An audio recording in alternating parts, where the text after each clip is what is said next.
Hey, good evening. There we go. Tonight, I am going to put together some Necrons. I think that's the main thing. I was working on some painting those proxies, but we're going to do, let's see, lights, reflecting, Imotekh, odor, reflect, Imotekh, yep, okay. A Chronomancer, awesome, huh? And some Wraiths. I think I want to start with Imotekh first because he's the one I kind of mostly want to paint. Roll my sleeves up.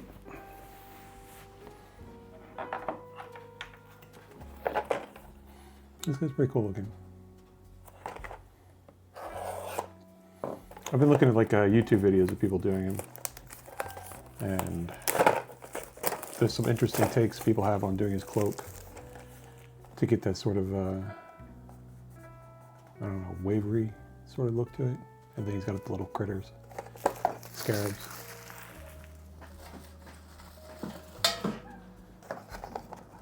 We'll get these guys done, and then the Chronomancer, and then probably finish the night with the Wraiths. Oh, hey. Oh, hey, man. Yeah, that's been a while. If I recall correctly, the Intercessors, I did those like before the holidays, I think. Is that all of it? Yeah, that's all of it. I got the Necron box set for Christmas, and so I've kind of like gotten off on this tangent now, and I'm like leaving my Raptors behind for a bit. I need a little bit more light. It's a little bright. Nice and bright. I'm gonna turn it down a little bit.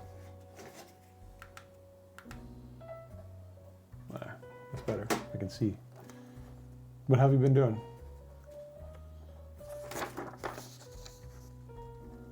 Imotekh. How many points? I haven't done it. I have like on my channel I did like a video, year-end video of everything I painted over the year, and you can kind of see them all in one spot. But I've got, shoot, let me take a look. I just did another Dread. I've got an Invictor. I've got 8 different Blade Guard, Infiltrators, a bunch of Assassins, Intercessors, Assault Intercessors, Stern Guard Vets, Reavers, Assault Jump Pack Intercessors, squad of Heavy Intercessors, Termies, Aggressors, and a Land Raider. I think that's it. If you want, you can pop over to my YouTube channel. It's like the 3rd or 4th video of the last. You can see all of them up there. I'd move the camera, but it's on a tripod. Maybe I'll hook up another camera at some point. All right, let's get this dude done. 1, 2, 3, and 4. That's a nice, straightforward start.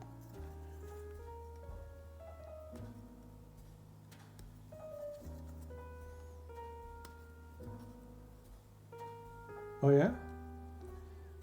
What did you get? And what did you get done?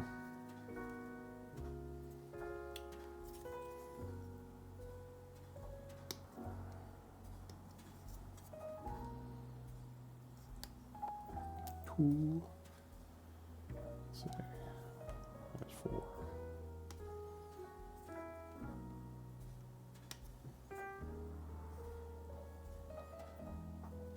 Where's his other leg? There's his other leg.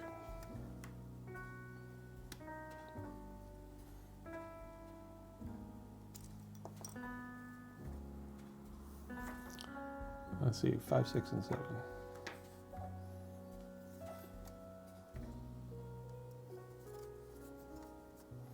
I don't know, I should just chop all these out. I think that's what I'm going to do. I kind of want to put them in groups, like this is step 2, step 3.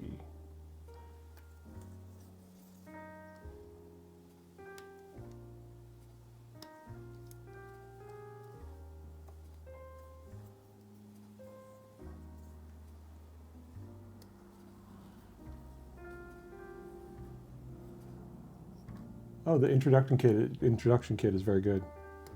Very good value for your money. It's like you get a whole bunch of Marines and you get a whole bunch of Tyranids for free. Plague Marine Icon Bearer. I'm not familiar with that model. I'll have to look them up. Plague Marines are tough right now. They have really good rules and have been doing really well, like in tournaments and stuff.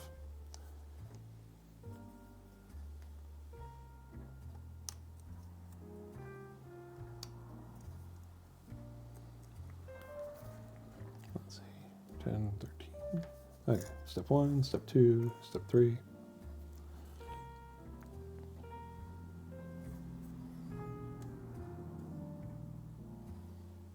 Actually, these are all step 1.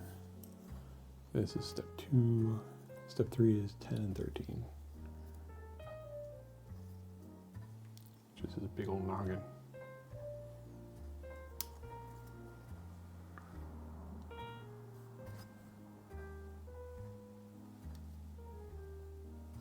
Oh, a mini agnostic game? Yeah. Well, 40K army takes some time and effort. I like to break it up into just small chunks and bust it out one every few days. Or like if there's a character model that I really like, I'll just do that.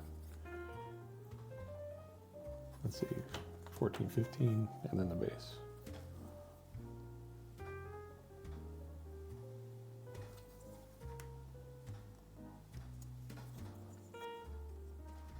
Like I found my limit personally is like doing 10 guys at once. I don't really like trying to do more than that.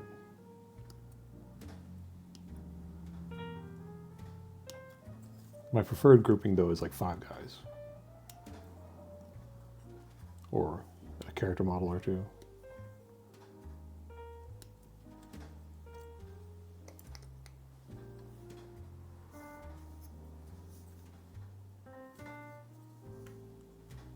Alright, cloak. This cloak is cool. I like that it's got all these scarabs on it.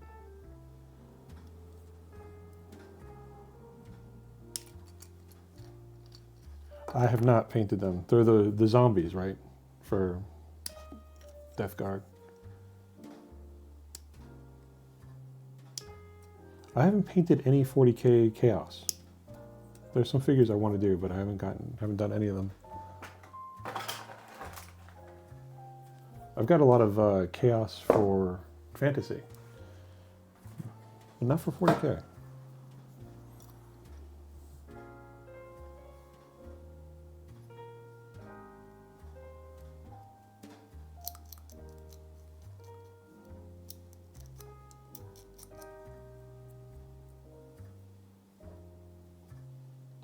But imagine they'd be pretty much straightforward zombies, you know, which you can have a lot of fun with.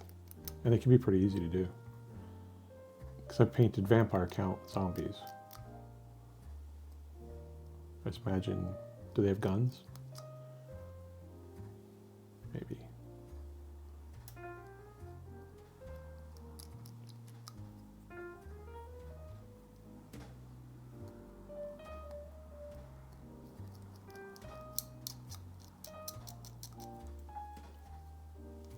A little mold line there.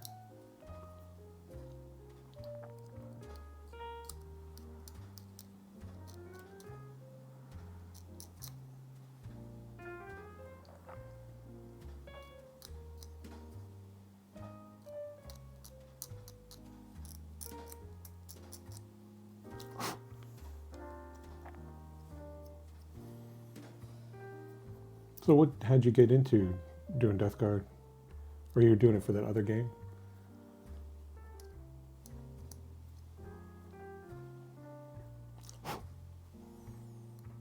I need brighter.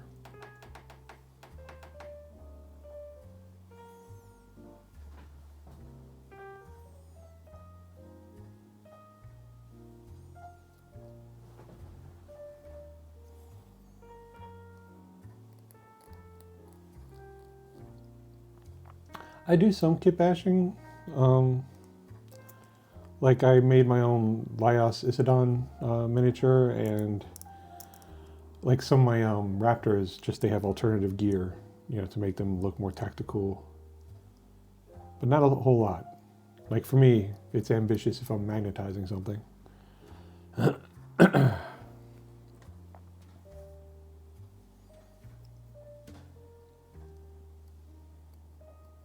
Like here, I'll go get the Laios Isodon figure.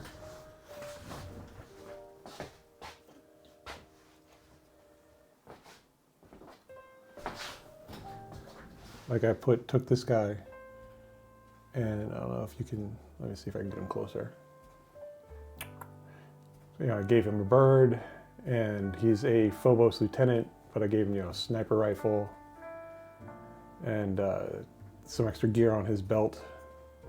And I gave the bird night vision goggles, because raptors. But, yeah, that's about the extent of my kit bashing.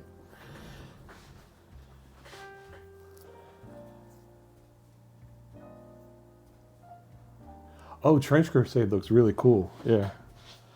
The figures look really nice.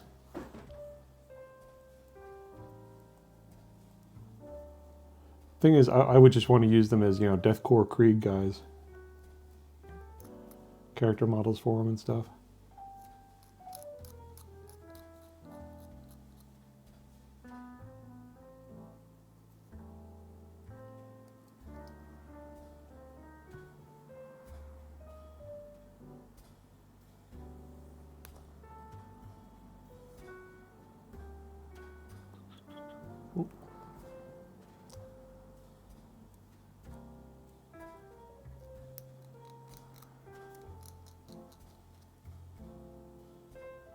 But isn't Trench Crusade, you can only get it through the Kickstarter right now, right?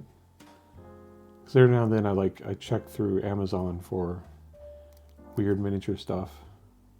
I couldn't find anything on it.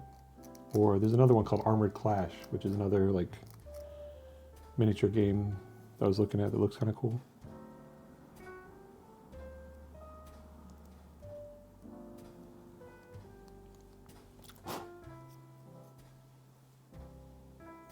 And some people were telling me about, oh man, what is it? A fantasy game with armored robots. War Machine. I was unfamiliar with that. Apparently it's a fairly old game.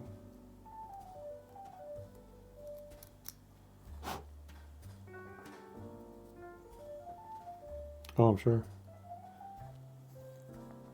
I've been looking at some Necromunda, box sets. Stealing some of their gear. And apparently there are these two robots in Necromunda that is really good for doing tons of different things.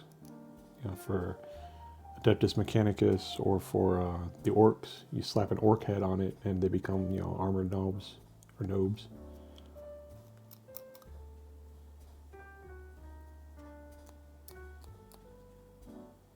Yeah, they really do. I just like the gear, the vehicles are cool. I've had this thought of Raptors since I'm playing. I've got the Raptors chapter, and they often do guerrilla warfare stuff. And I was thinking they would hodgepodge a war wagon out of some of the stuff, like the civilian vehicles or something, load it with explosives and drive it into something. That would be a fun project. Don't know what I would use it as a proxy for. Maybe just a rhino, Because that would be a cool, guerrilla warfare rhino. One of those trucks that they have. The haulers? I don't remember what they're called. The Necromunda haulers.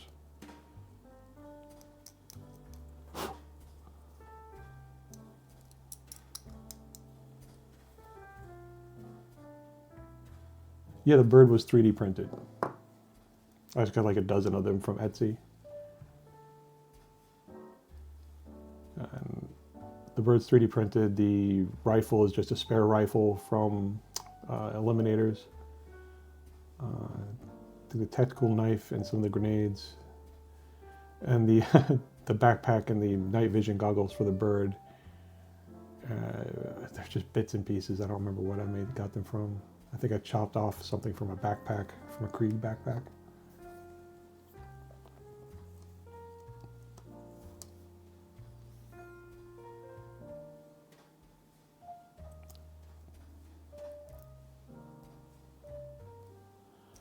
Like, beyond that though, like I've put some silencers on some bolters or bolt pistols for like my infiltrators.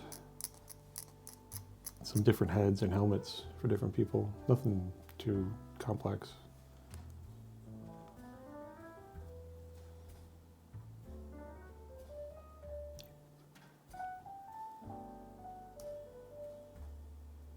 I don't really need this right now. Put that over there.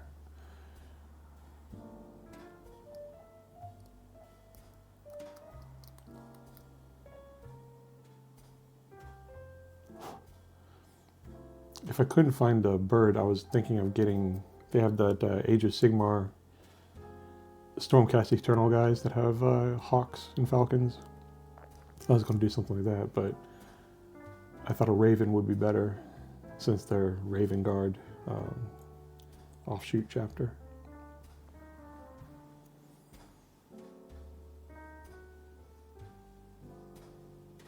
It's too bad they don't have stats for Leah Sissadon anymore. I have no idea what I would use if I actually brought him into a game. You know, what proxy I'd use. With Raptors, though, you don't have any special rules or anything. Although that supposedly is good nowadays because of the change to core Marines. Core Marine rules.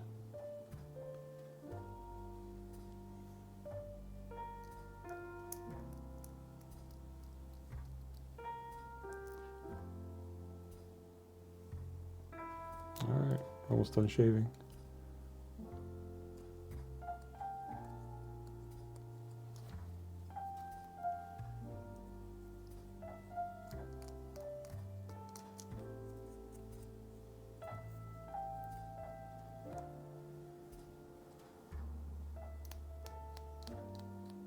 Oh, lights. Boop. Boop. Lights around the room.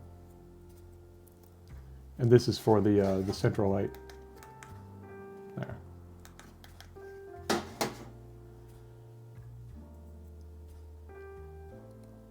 My eyesight's going, so I need a lot of light.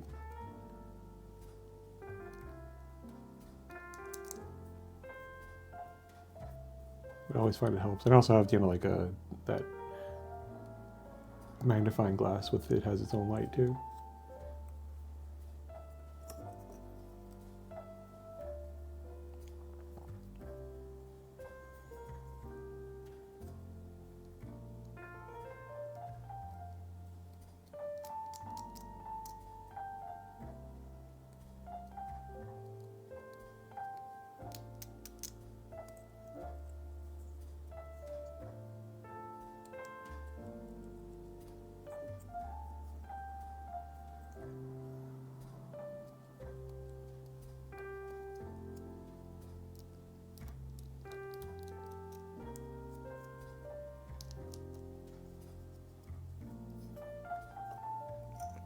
All right, 2 more pieces to go.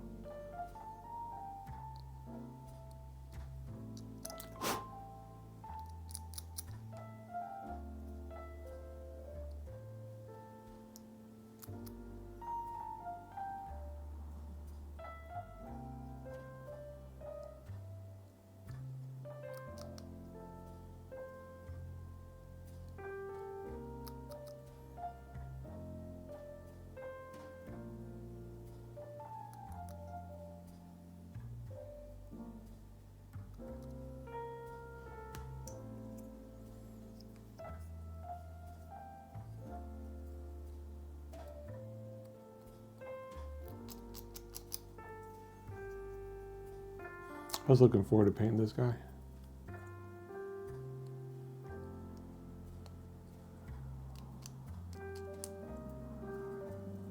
He is one of the more dynamic poses that I like. A lot of the Necrons are sort of like just standing there. This guy is at least gesticulating. Oh yeah, I do have a pile of unpainted stuff. I've got 2 rooms of it. I've got down here behind me, I have a bunch of unpainted things, and upstairs I have in storage a bunch of unpainted things. Let's see.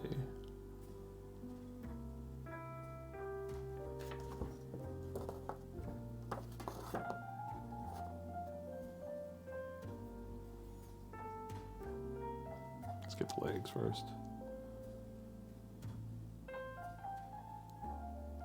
Yeah.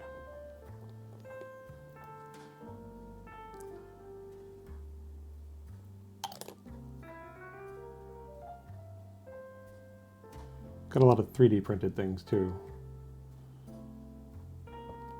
because there's a lot of designs out there that are actually in some ways nicer than Games Workshop stuff. More fragile though. It's resin.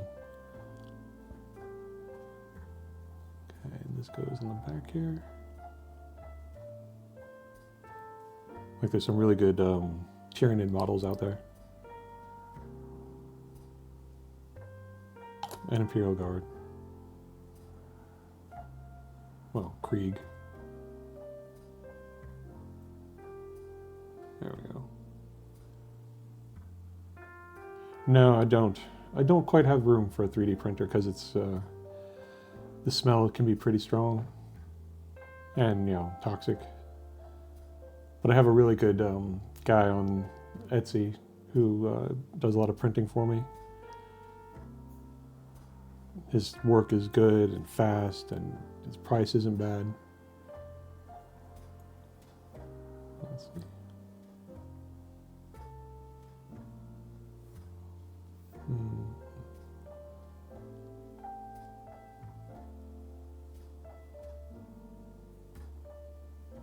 Okay, this is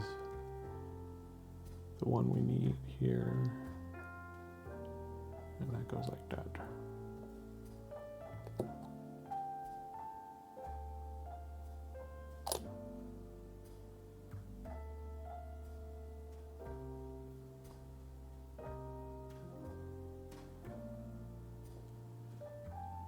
The 3D printers are nice. They're getting a lot better now. Like a lot of people are using that bamboo one for plastic instead of resin, and that one is supposedly very good. And they're making them more idiot-proof, which might be, once they really are, is when I'll maybe get into it at some point.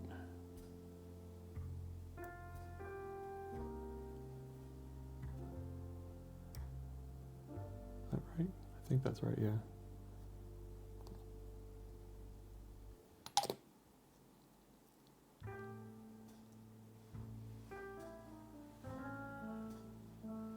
No.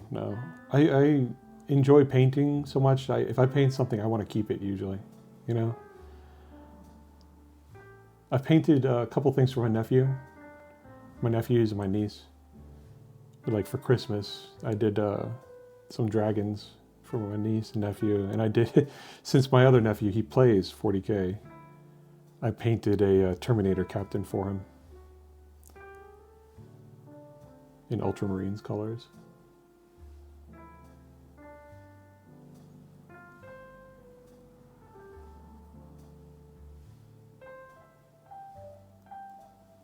Let's see, dry connect. Uh-oh. His spine is not holding.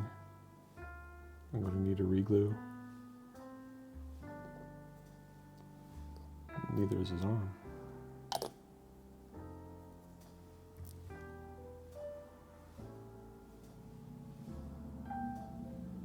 Gotta hold this.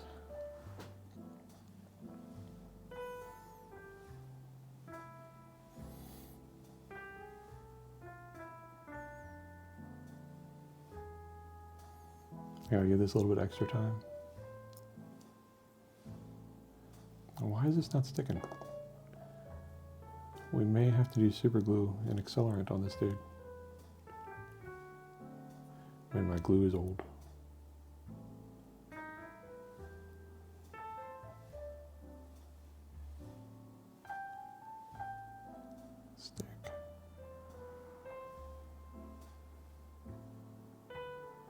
Stay.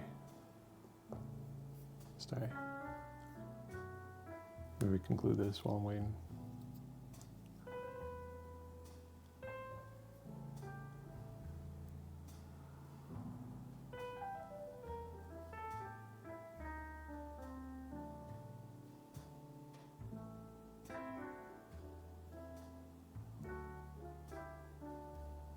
Where does this go? Oh, I missed a spot.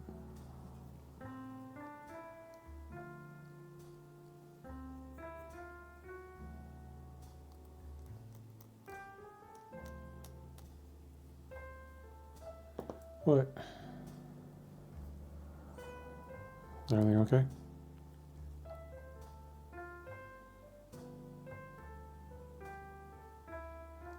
On MMF, and they released the official STLs for Trench Crusade.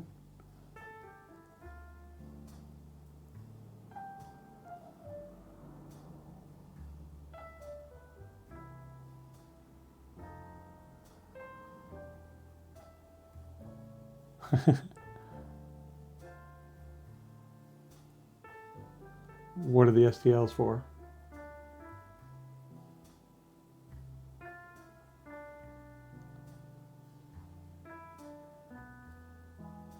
think this is supposed to go like this somehow.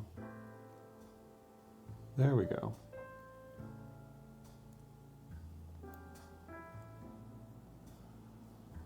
It doesn't fit too nicely though.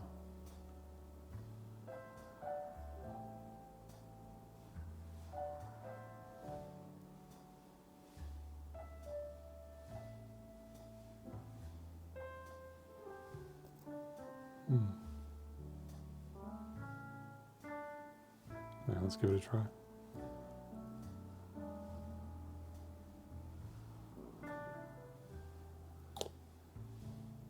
Oh, nice. That's pretty cool. Go get them.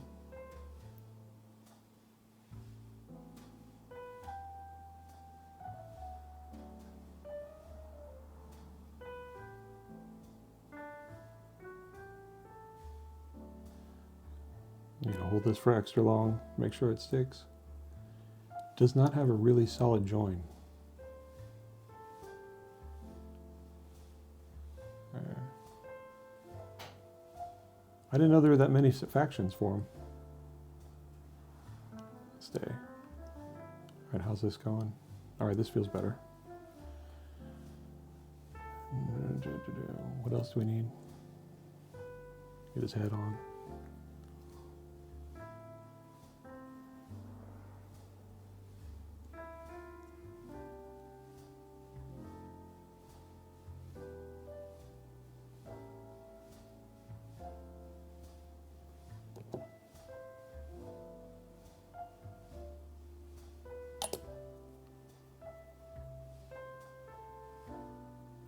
Oh man, his back is still loose.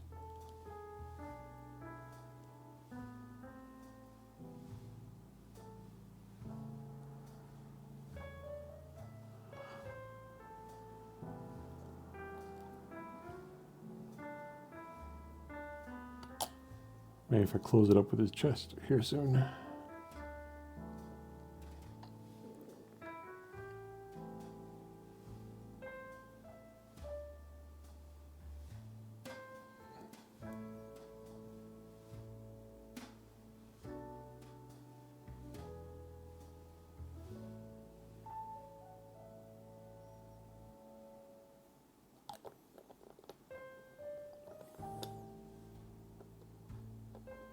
Okay. Now his chest.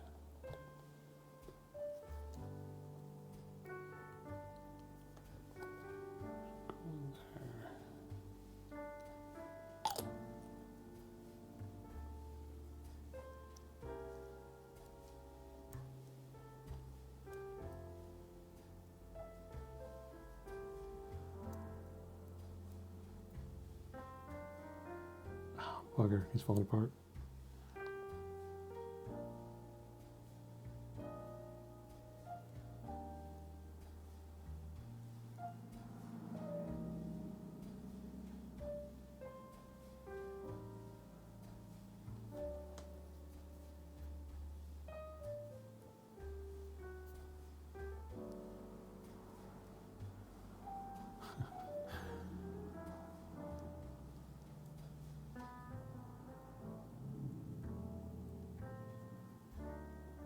That's not good.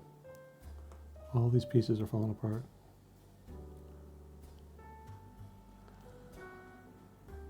Let's see, Iron Sultanate, New Antioch Organized Militia, Trench Pilgrims, Black Grail, Knockoff Neural, Court of the Seven-Headed Serpent, Heretics. Okay. That's kind of cool. And they just released all the STLs for free? Or is this somewhere illicit? Yeah, I'm going to try and get this in first.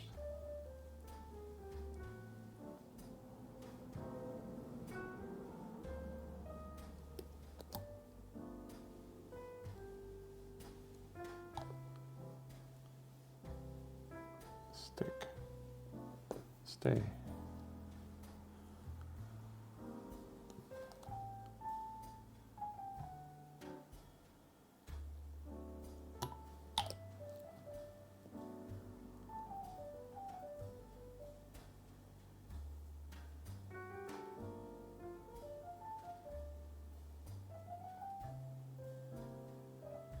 Okay, that should be right.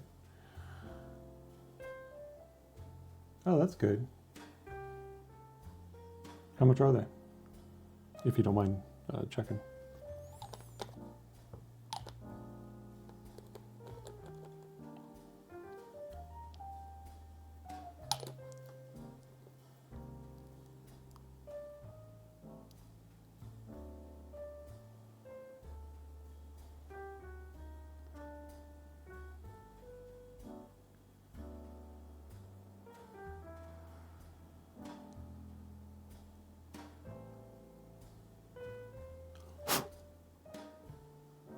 Aha.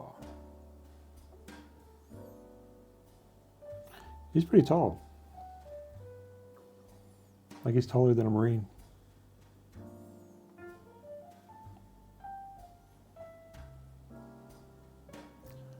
I need to get his spine, his spinal cord in place.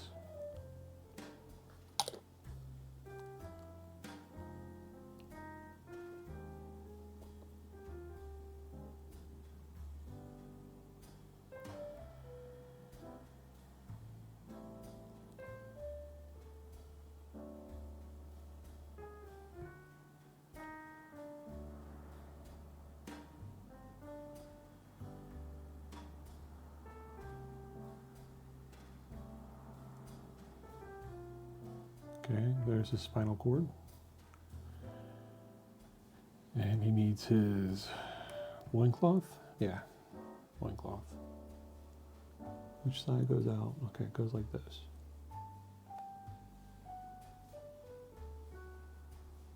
Hooks down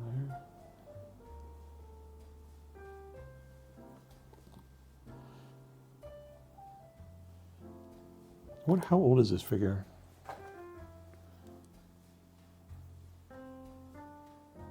2023, so he's not that old. Because he does not have very good joins for his stuff.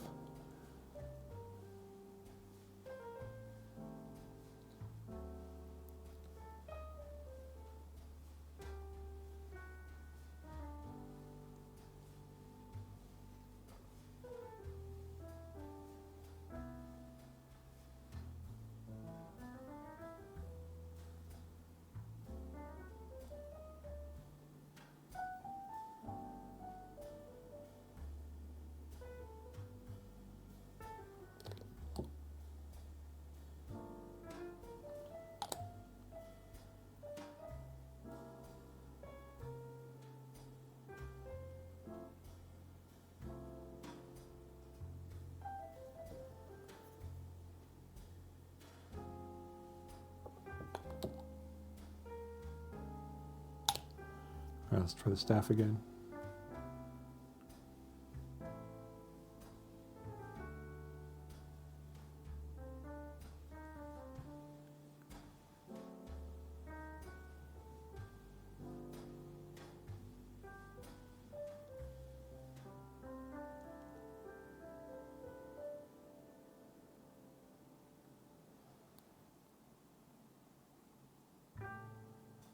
taking my time with this, since it's being so finicky.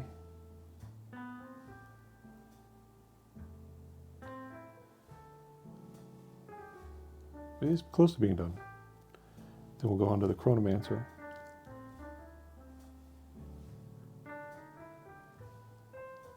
Stick. Stay. This is a tall dude. Oh, there goes this. This thing does not want to stay. I may have to super glue it.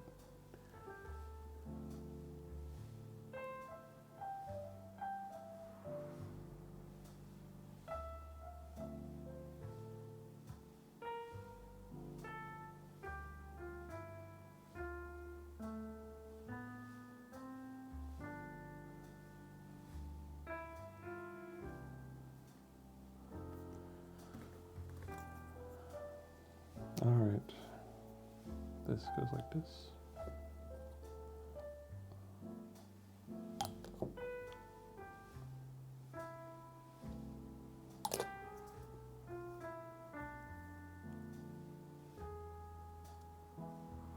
Oh, cool. I was a little bit worried with the staff. I'm like, oh, the staff is below his feet level. Did I do it wrong? But no, it fits on the dais.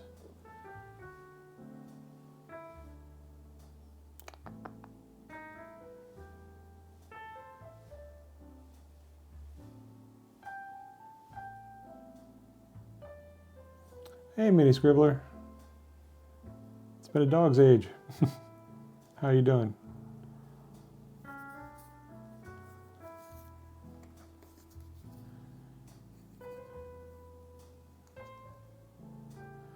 All right, for the base. I am doing good. I'm getting over a cold. I had a cold for a little bit. My voice was all James Earl Jones. Oh, I need a paper towel.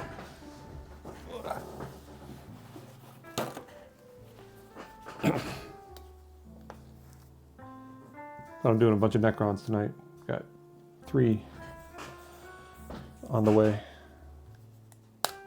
Yeah, it wasn't bad. It was like there's 2 days roughly where I was on the couch watching TV and just zoning out, taking NyQuil. Or actually it was Theraflu D, and that knocked me out. But it was nice, you know, in a way, because the day sort of goes by in a blur.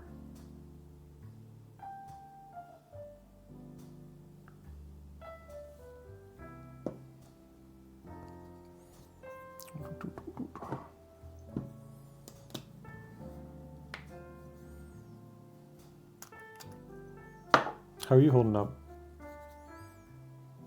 with the everything that happened last time?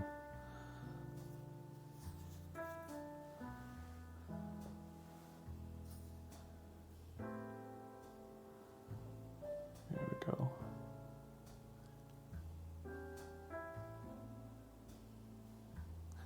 I've just been chatting here with Turtle. He's all excited about the Trench Crusade. Oh, new studio. Oh, yeah. For the holidays, I had to swap a bunch of things over. It's kind of weird when you get used to doing everything in a particular order and everything's at a particular location, and then you're like, have to get new muscle memory. But I hope you get back into the swing soon.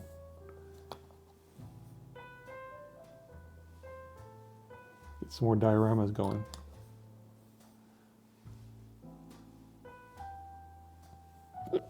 Excuse me, a hiccup. Okay, cloak. Get in there, cloak. It really does. It's like I still find myself like, oh, you know, where is this? Where is that? And it's kind of like everything is on my left when I was over across the room, everything was on my right. So it's like I'm looking the other way. But I've got a monitor in front of me now, so I don't have to keep like looking to the side to chat with people. And a new camera, right? so it's not quite as bad. Okay. How does this?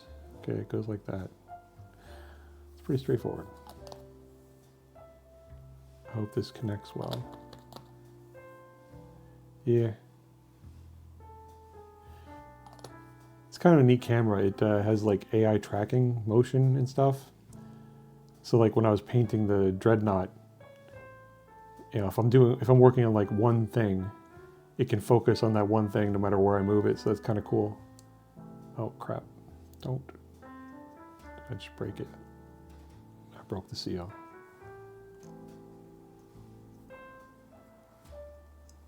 Stay.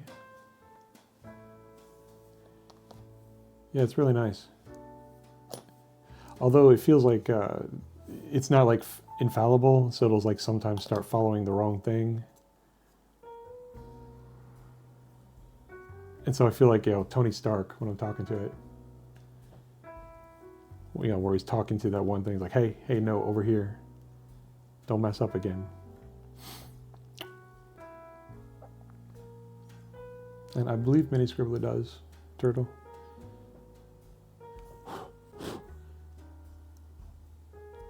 There we go. All right. First Necron done for the night. Let's see. Scooch. Rah. Rah. Okay. Imotekh. He's done. Save this.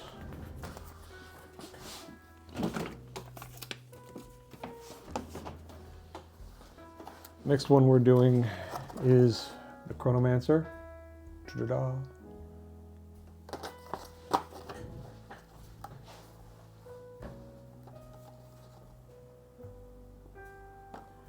Are you going to do the Deep Rock Galactic thing?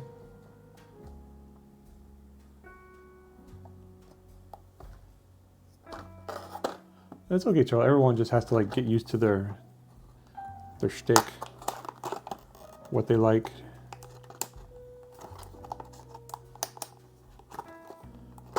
Like me, I enjoy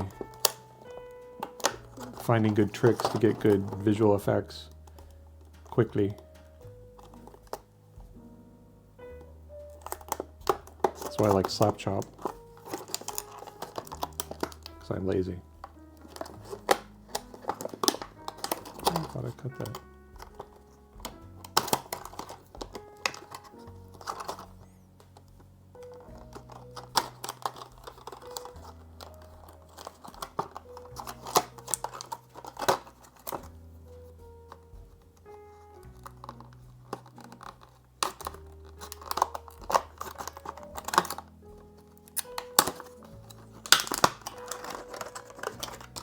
This guy has 2 sprues.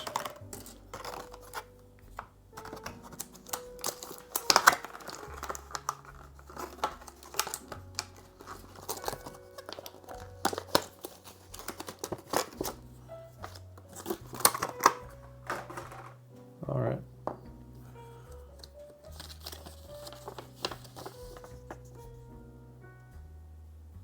Turtle was working on some Death Guard I made. Oh, hey, Jay.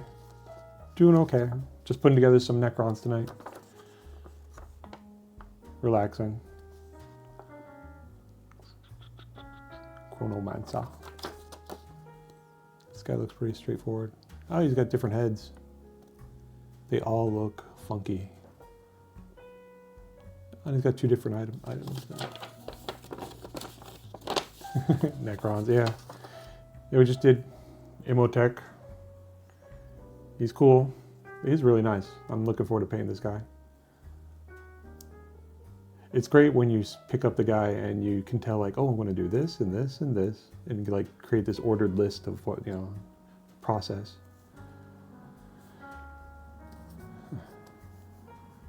But totally we're working on Death Guard, and what else was the other thing? Sorry, I forgot. Well, let me get this guy going.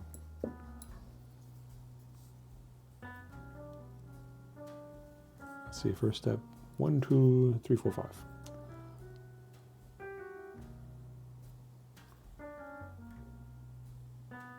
Oh, raptors. Raptors are my fave. This is my Laos Isodon equivalent. It's too bad he doesn't have rules anymore.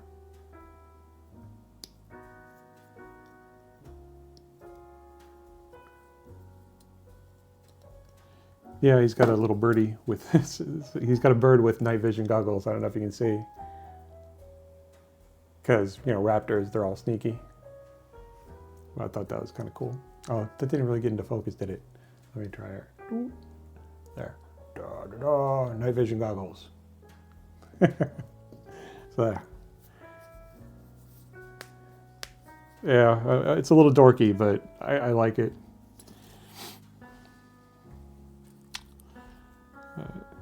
But yeah, the raptors are like, as soon as I saw them, I knew those were the dudes I was going to do.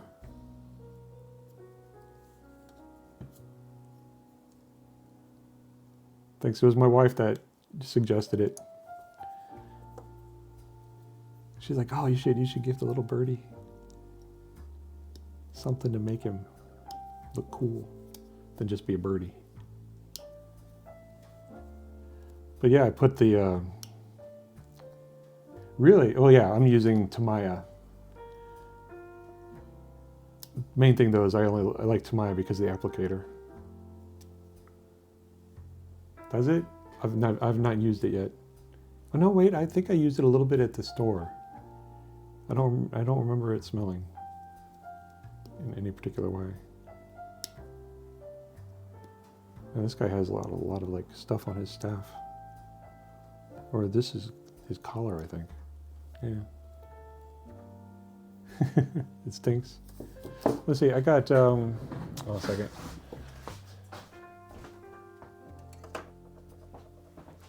Yeah, I've got a Blade Guard Veteran Ancient where I put a Raven on top of his standard. And so I thought that was kind of cool just to separate it out for Raptors.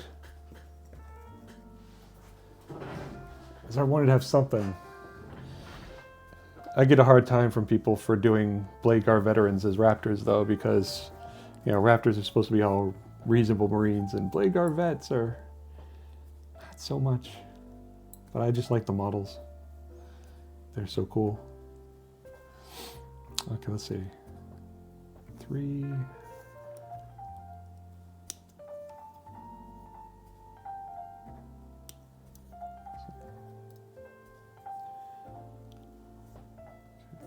I need his other half of his tentacles.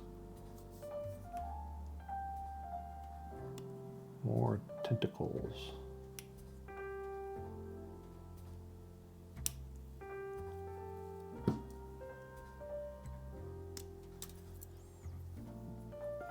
You have to show me some of the Raptor stuff that you do.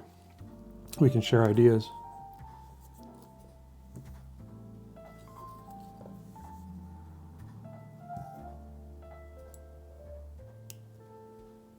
Like I've got a bunch of like silencers and different helmets and things that I got 3D printed for, which, yeah, they're right here. I've recently moved my office around. Like these are all silencers, and there's some equipment packs and revolvers. I think revolvers are kind of cool to have for like, you know, heavy intercessors and things, because I always figured they should have a meteor pistol and various different heads and things. But this is my Marine bits box.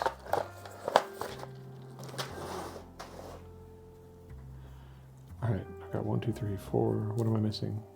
Oh no, 5. That's all 5. Okay, so that's step 1. Oh, you need to decide which staff?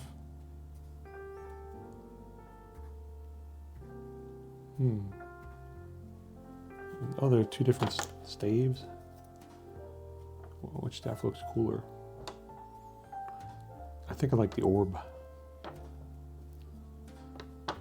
Yeah, we'll do the orb. So 7, 8, and 9.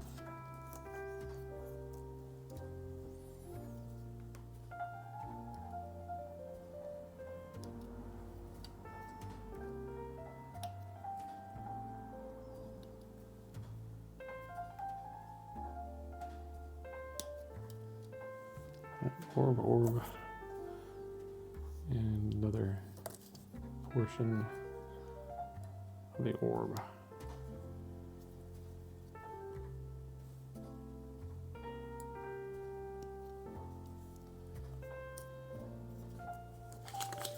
Is that it? Is like 2 steps?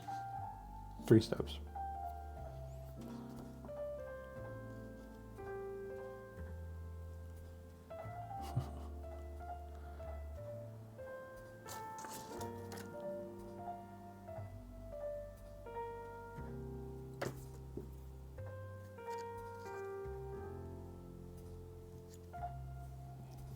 All right, 17.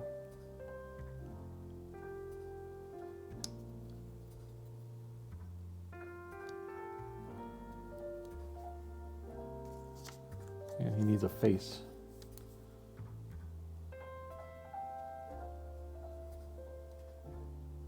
I'll go with this one. Slightly shorter beard, so it looks slightly less ludicrous.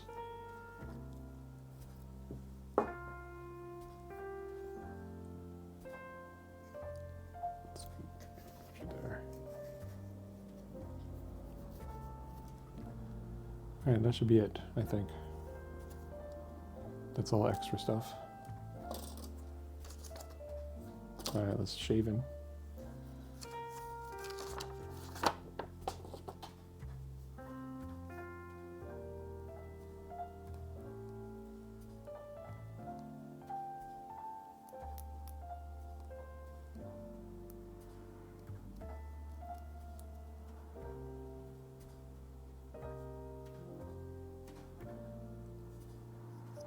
So you up to anything lately, Jay?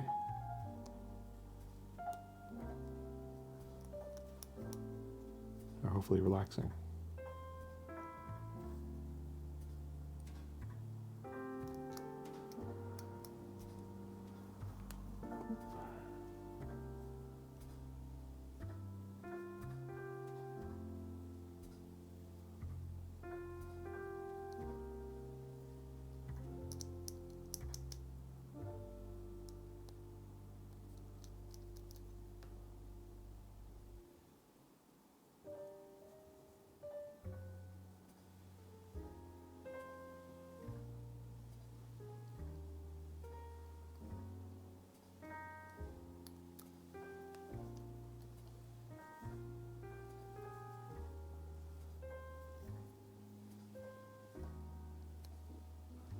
This is going pretty well at a good pace.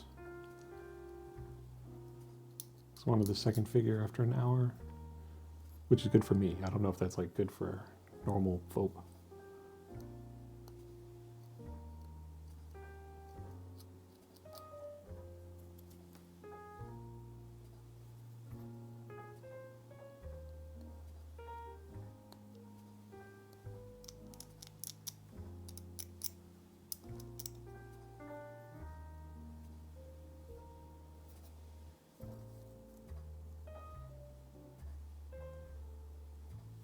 That's something, yeah.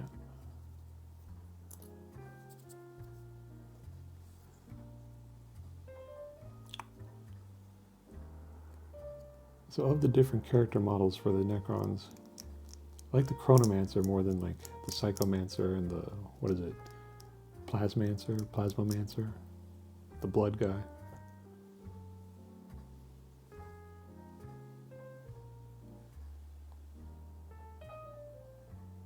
But Imotekh still looks pretty awesome. How's that? Stick. Solid. Seems like it at least. Alright, stay there.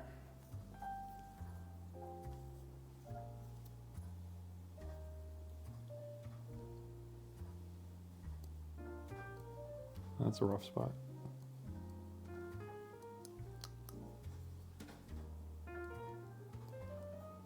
I hope I didn't chop something important off.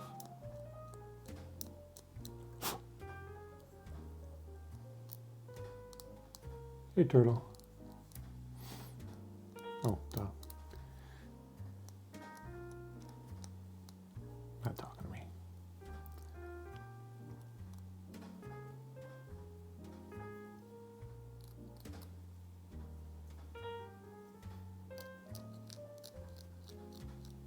Hey Strider, how's it going?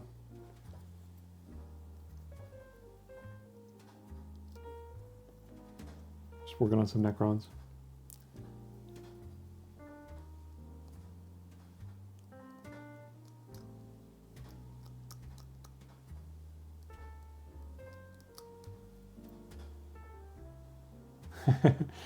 Could it be the smooth jazz?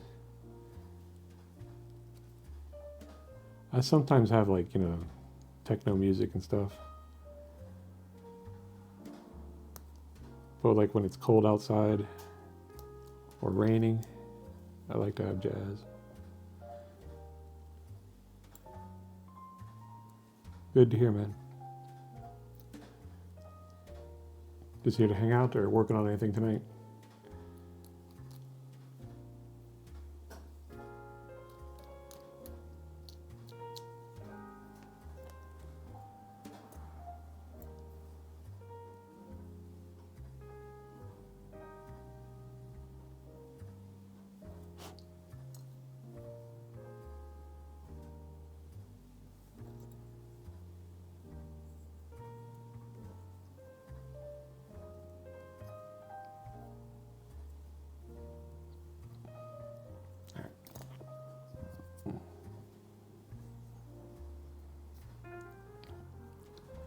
It's a little bit more shaven, I think. I'm gonna start gluing.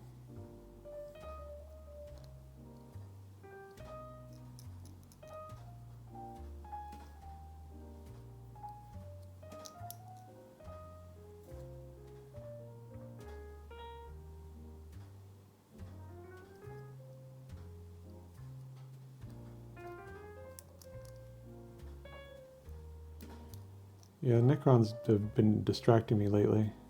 Like I still haven't finished my Marines, but they're fun to paint.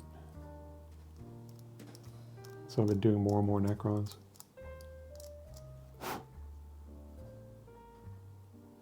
Is this bent? No. I think it's just the slight angle of the tubing around it. Huh.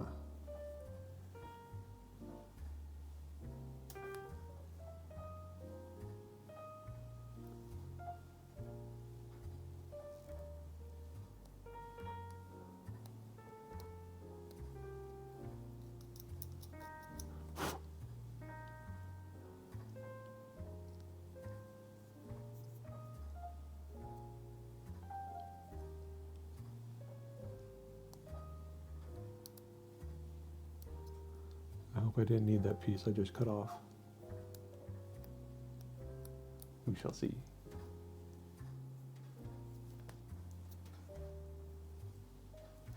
Nope.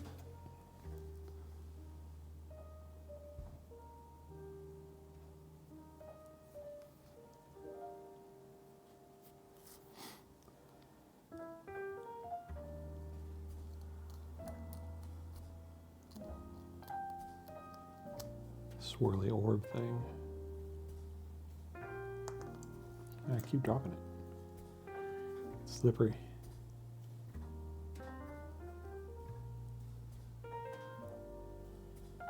Okay. His skull.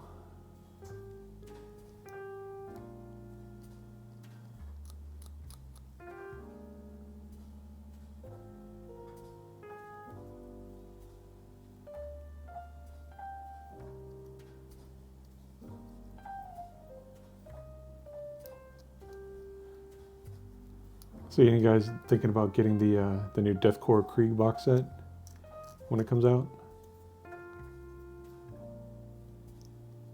I'm kind of looking forward to that.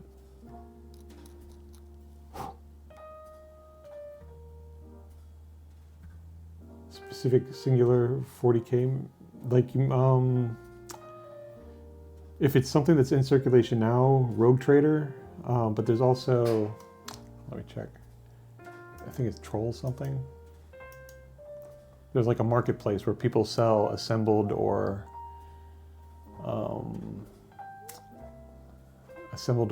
partially painted. The Troll Trader.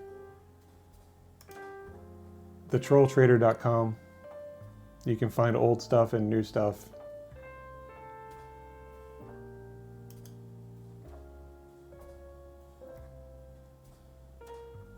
You don't like the new ones? Oh, I like them. But, you know, I've never really used the old ones too much. I've 3D printed a bunch of the, like, Grimguard. Because I wanted to have them for a crew for my tanks.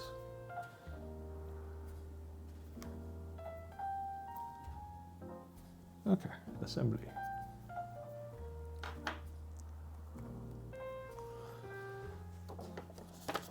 Let's see.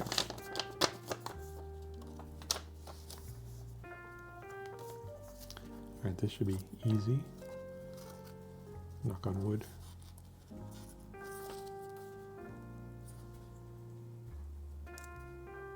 Well, that goes on well.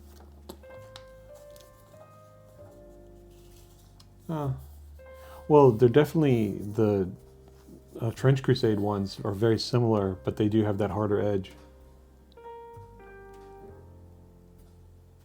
They're like perfect proxies if you want to use them for 40K.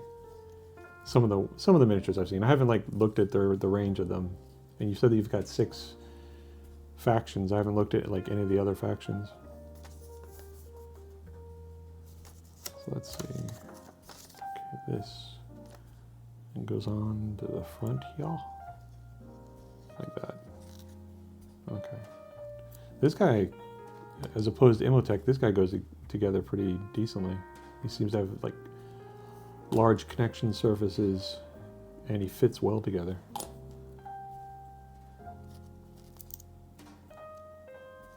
Like Bip.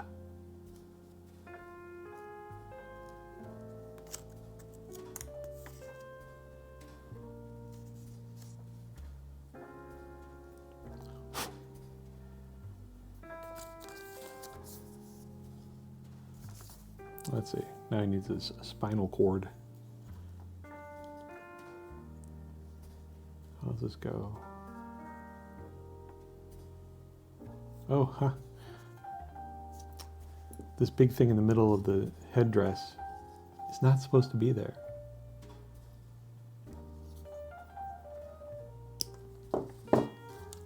Good thing I noticed.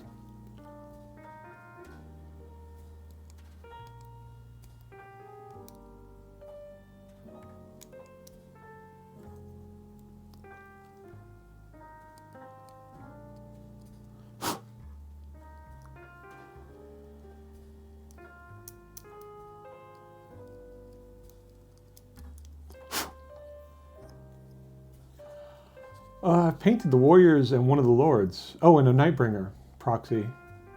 I painted, when I'm going to paint these guys, I don't know. I mean, part of me wants to just say, you know, screw it, take this guy outside and prime him and start painting him now. He is that cool. But I've done some Necrons and a lord and the Nightbringer guy. That's it so far. Okay, this needs to go on his back and weave that through his headdress. And I think it fits right there pretty good.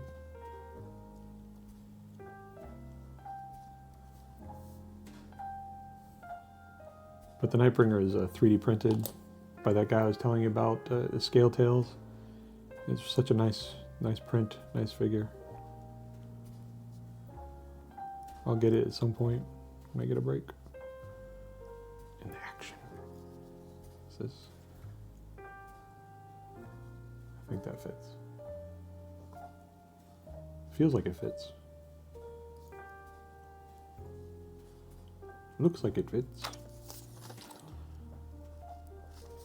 Oh, I gotta get his tentacle. Where did I lose his tentacle somewhere? There it is.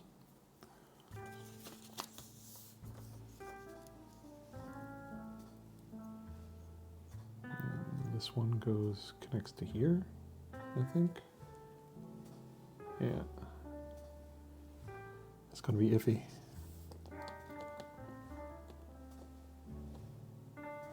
Oh, heck. I don't know. I mean, you can look in sections of armies, can't you? I'm not sure.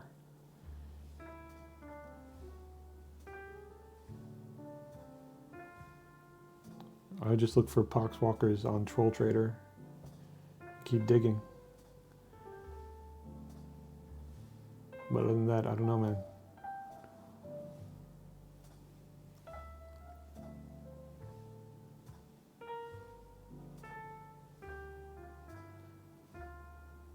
Now this piece doesn't have much purchase on his body. Come on, stay. Alright. Or you could look on eBay. Maybe there's some, you know, gather information that way. Yeah. Might be a thing. Okay, this guy has to dry.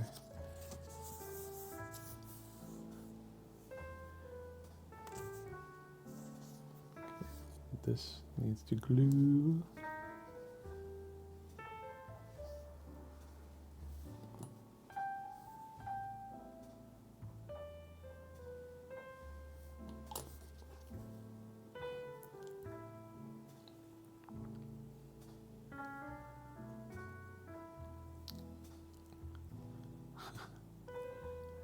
Come on.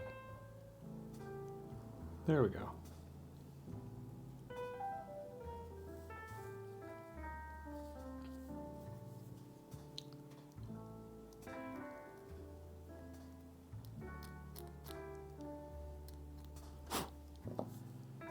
Okay, now this goes on the end of his staff. Oh, there's a bit I missed.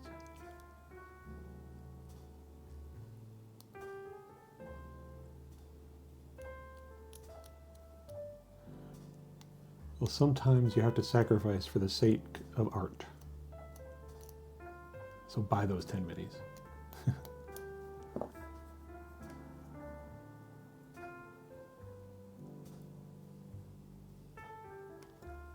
That's not right. I gotta chop more of this off. There we go. It's not quite done.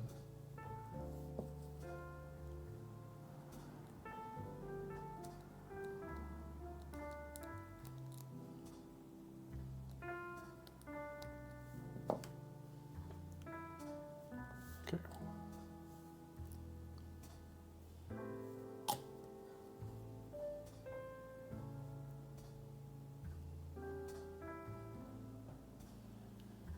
I'll hold this for a little bit.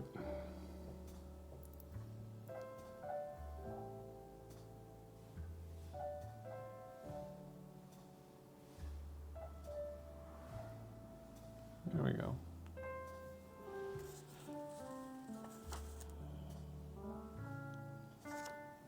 All right, and then this connects to his hand and 2 tentacles. So that should be interesting.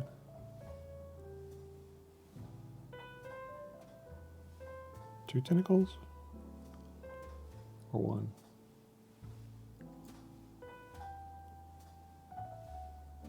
Am I missing a piece?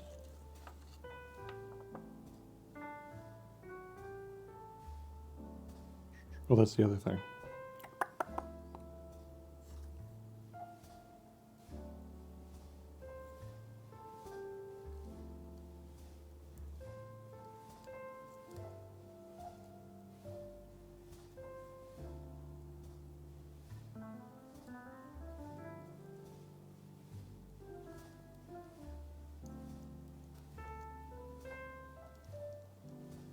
Trying to get that in there first, and then use the hand.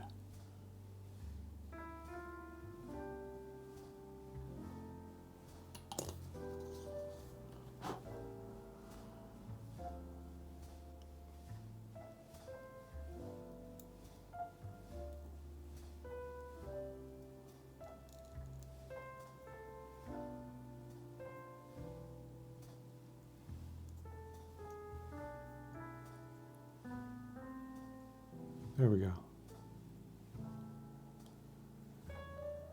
There we go. Oh, and I need to do his head and his hand. Then we're done.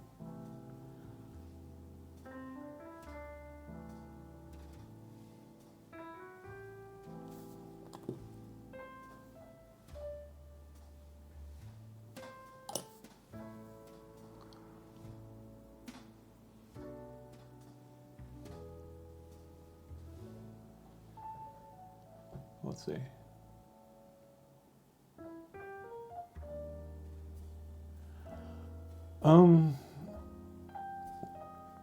I don't know because he's very fair. So he charges basically about the amount of resin and then a little bit over for his effort and stuff, and more if he has to do any sort of CAD designer modeling.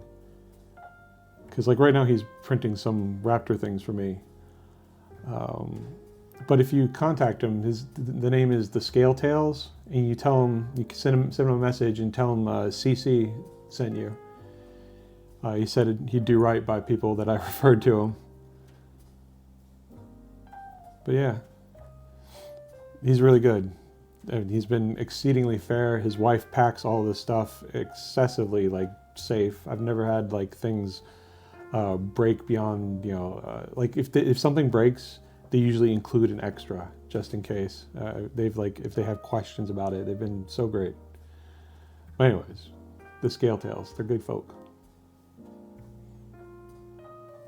Let's see.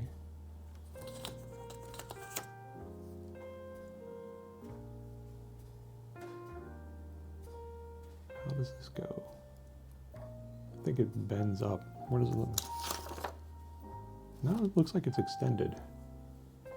Ah, bugger, his head's falling off.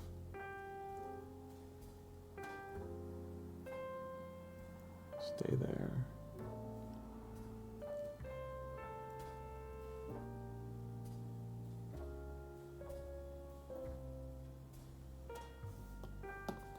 No, he does. He has printed out things that I've asked him to do, like if there's like free STLs and stuff. He would do it. I don't know if it's something that there's some rights issues with, or that you need to actually buy. Then he might have to ask you to purchase the STLs and send them to him. Then he'll like do it as a service. But the specifics, I don't want to speak for him too much. But he's always been super fair. His name's Dieter, and he's a great guy.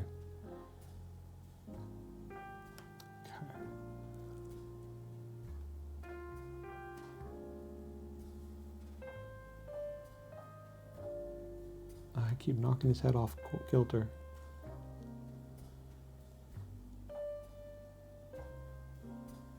I'm going to give it some more glue.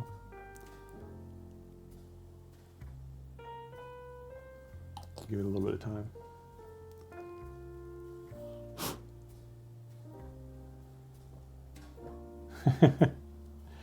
Well, I'm trying to keep some measure of anonymity. But CC is as good as anything.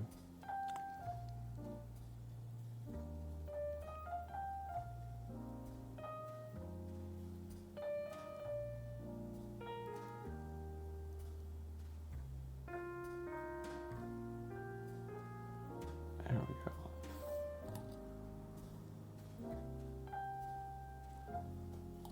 Stick.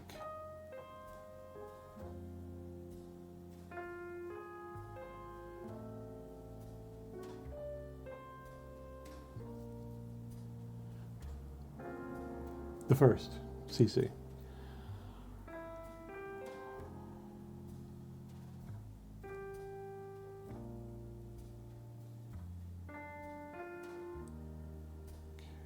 I think that's how it's supposed to go.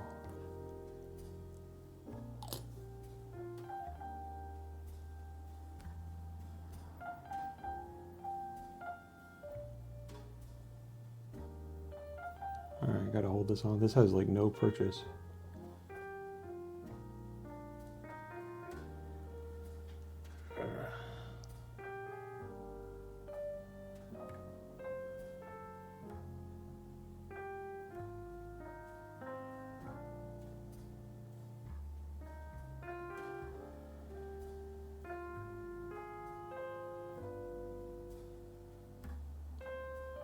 come on, you gotta stick.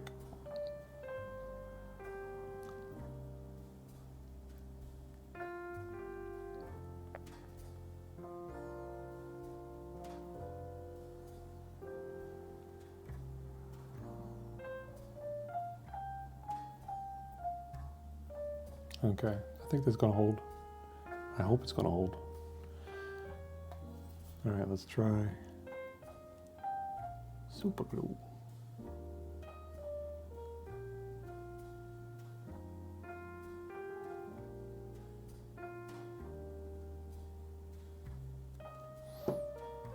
And some accelerant.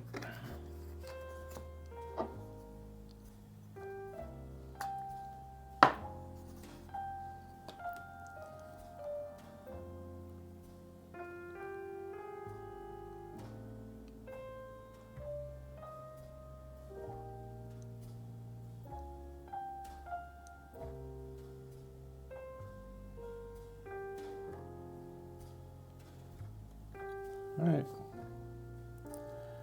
Yeah, he's all done, I think. Very cool.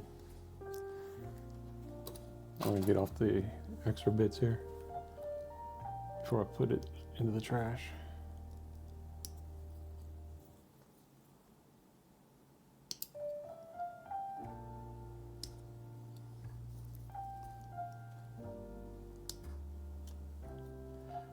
One of the guys on my stream, well, a few streams ago, was telling me I should save the sprues, like make terrain and bits and stuff out of them.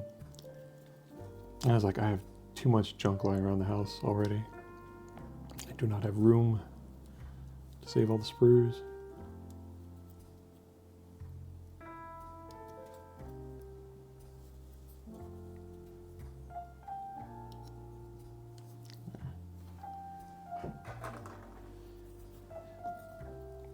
It's not like I would not be able to find some if I needed one for a project. Or gosh, it'd be another excuse to buy some more miniatures. There. Anything else? No, nothing else. Alright. I know the guy was saying like you could make a terrain with them and you can melt them and make explosions, different things. So I'm just like, nah. Again, I am too lazy. All right. Wraiths. Little Imotekh Wraiths. Let me put these away. I have plenty of bits, but no sprues.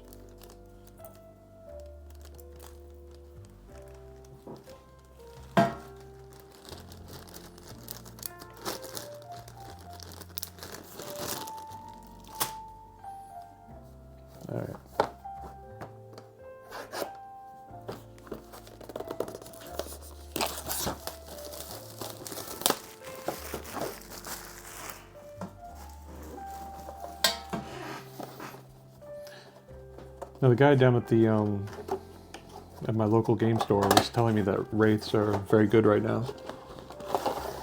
That they're very strong in the game. I haven't looked at their stats yet though. I should probably look and see like how I'm supposed to outfit them, but I don't think they have many differences.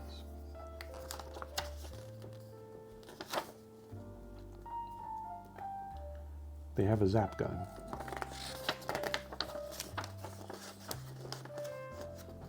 They have claws.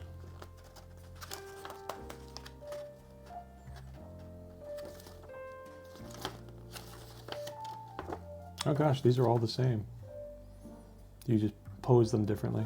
How old are the sprues? Yeah, these are all the same. How old is the design?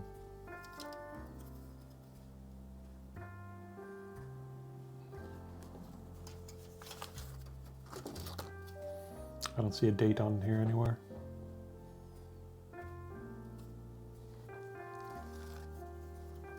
Oh, they're slightly different. Oh, that's cool. Like the tails are slightly different. There it is, 2011. So 14 years, 13 years. Interesting. War Games Atlantic. What do they do? Are they the ones who do... No, I'm thinking of Bolt Action.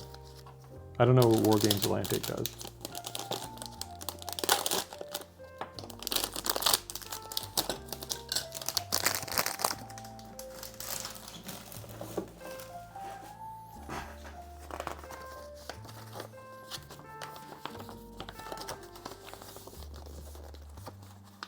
Huh. No, I haven't.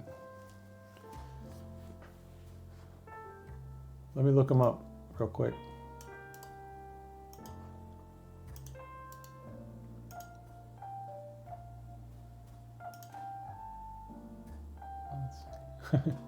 Looking at their website real quick. Classic fantasy range. Oh, they've got some cool... Oh, yes, I've seen these guys on Amazon. The classic stuff. They look like they'd be good for kit bashing stuff, or like a Empire army for Old World. Skeleton Cavalry. Sci-fi.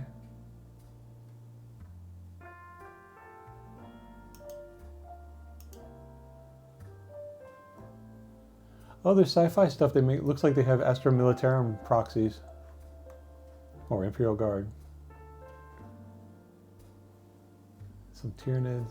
Oh, that's kind of cool. I've never bought anything of theirs. I've seen them on Amazon though. Oh, the Quar. I think I've seen some of those.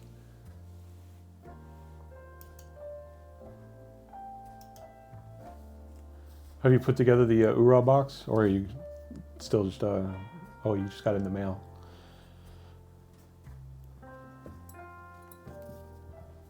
Let's see.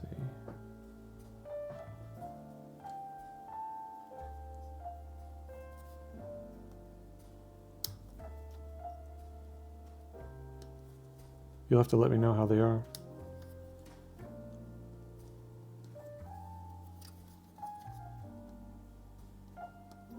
Because those are the Catachan guys, I think, right?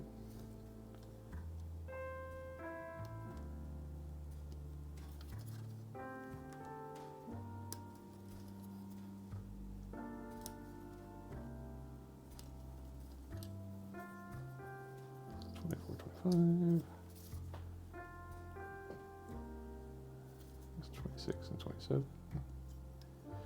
These guys look kind of like horseshoe crabs.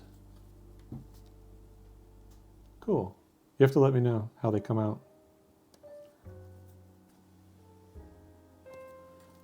I'm not going to be around tomorrow, but I'll be streaming the next day. I'm trying to do Tuesdays and Thursdays, and then maybe one day randomly on the weekend, if I have time, depending on life stuff. 20 and 21.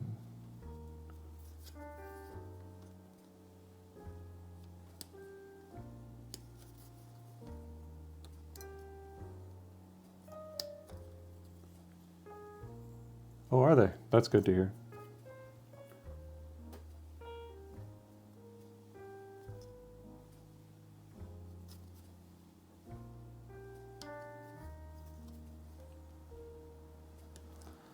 The only other, like, the non-GW or 3D printed miniature I've done at all recently was a French line Lancer, I think, from Warlord Games. Napoleonic.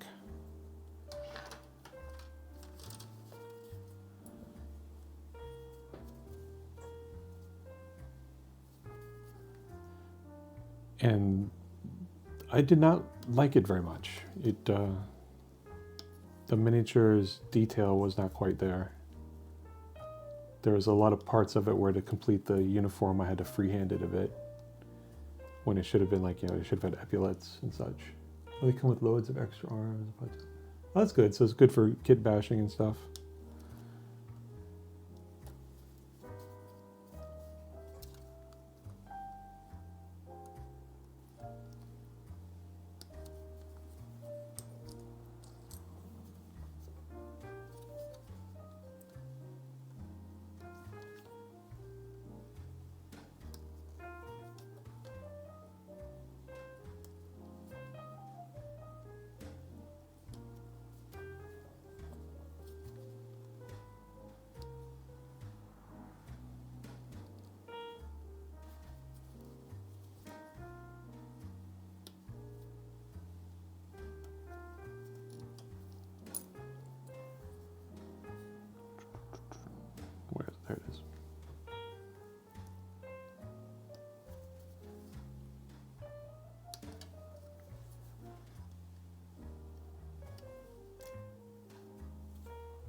I found like that the 3D printed like marine things I found on Etsy, they're usually pretty close to what I want them to be, except for the helmets. So you really, like, if you use everything except for the helmet and grab like a GW helmet, they look perfect. Like they have Socrates Marines is a one like 3D print faction, and they look pretty cool. 24, 25.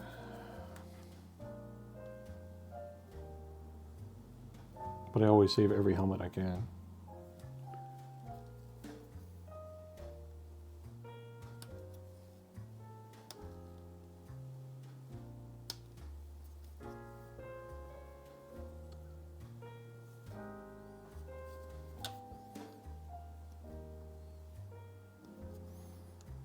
Oh, and there's also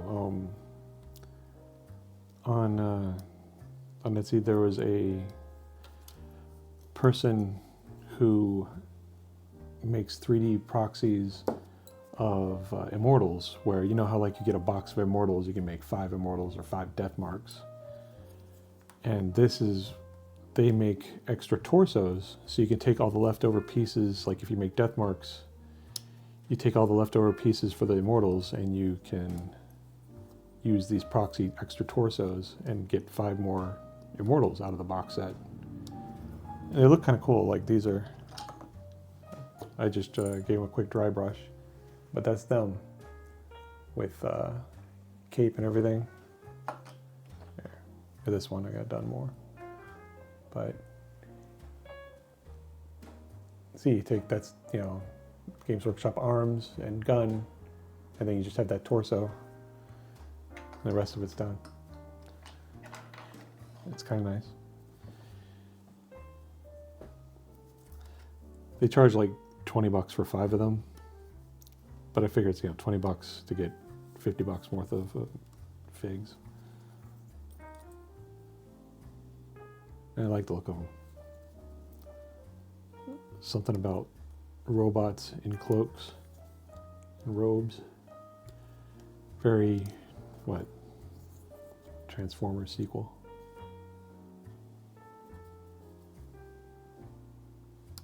What was that called? Dark Side of the Moon? I think so.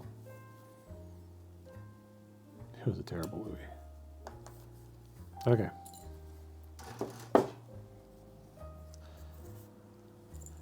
I'm going to shave all these, get them going.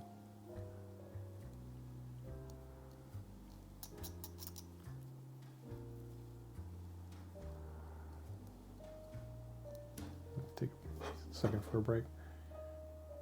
Trench Pilgrim drill bit. Oh, okay. Give me a second.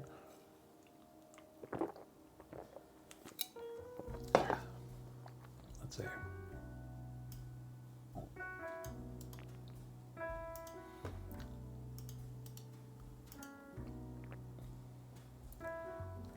Trench Pilgrim drill bit.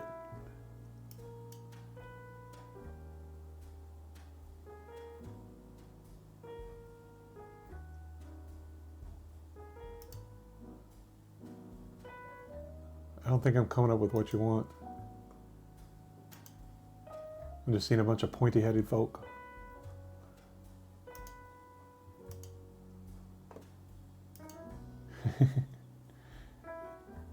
Hey Vanzig. How you doing, man?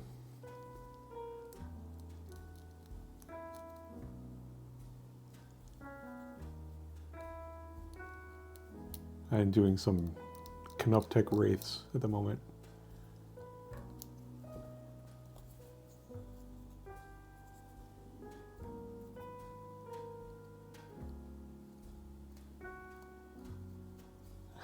That's kind of cool.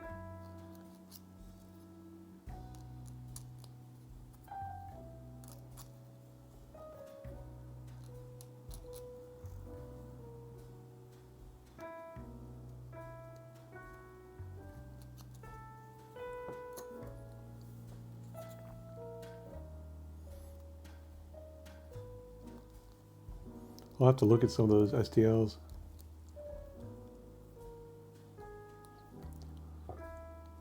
Excuse me.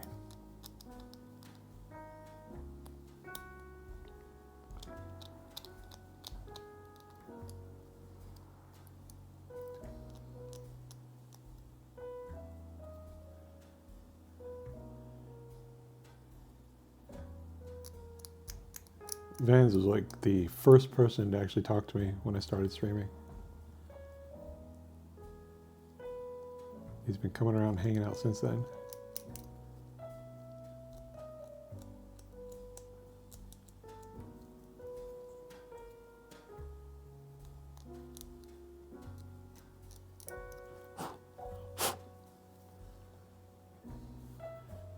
Not too long. I think 8 or 9 months, maybe. A little bit less than a year.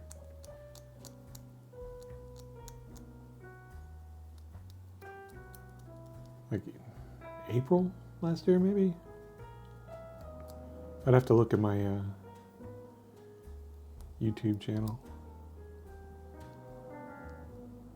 because I started archiving everything over there.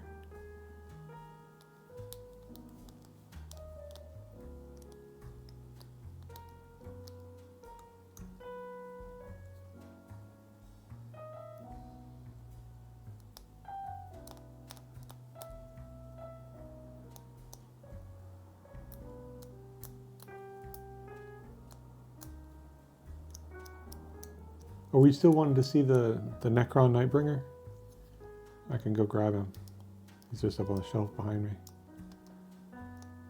That's the 3D proxy.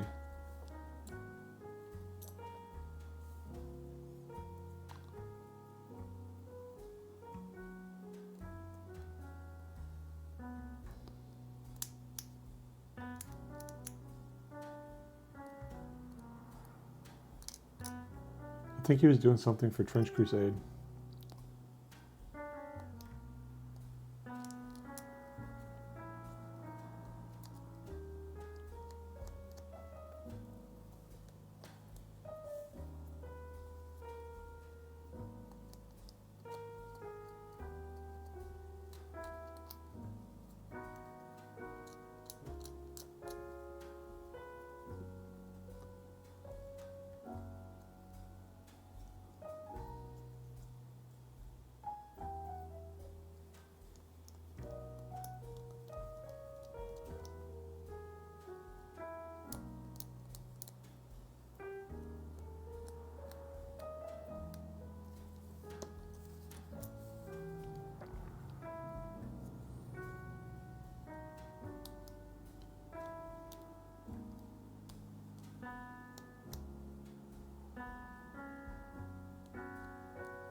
Well, aren't Poxwalker boxes,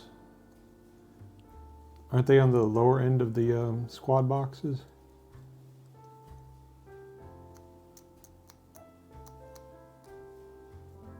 If I recall, when I'm browsing Amazon.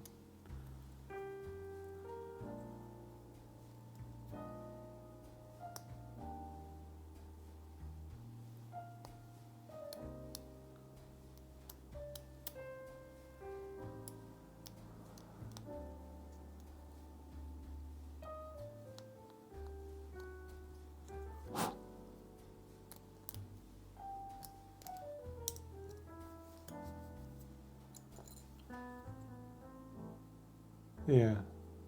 So I mean, it's still, but you only really need one of those figures, but hey, maybe you'll have a whole bunch more for later. You know, if you decide to do more Trench Pilgrims.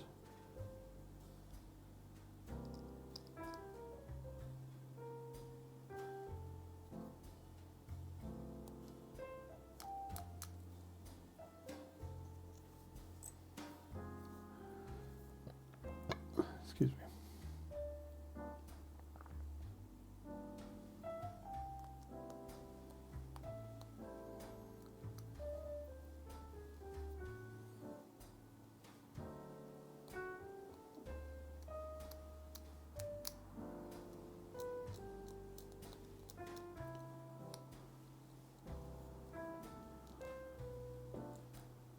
Yeah.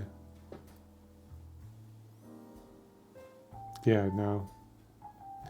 If you would need a box set for 5 or 6 of them, then yeah, it's $200 roughly, what?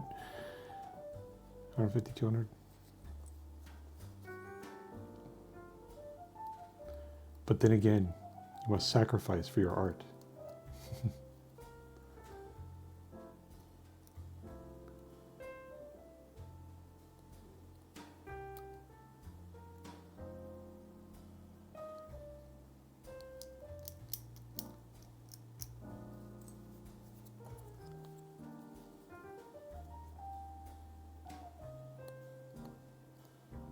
Well, you have to, when you finish the kit bash, you have to show it to me.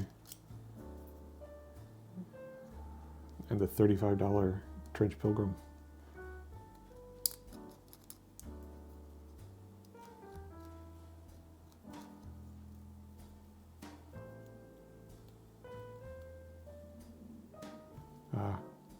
Well, sometimes you have a vision and you really want to grab it. I can understand that. Like I was going to get those Stormcast Eternals with the Hawks if I couldn't find a good 3D printed Raven or Hawk. So it's understandable.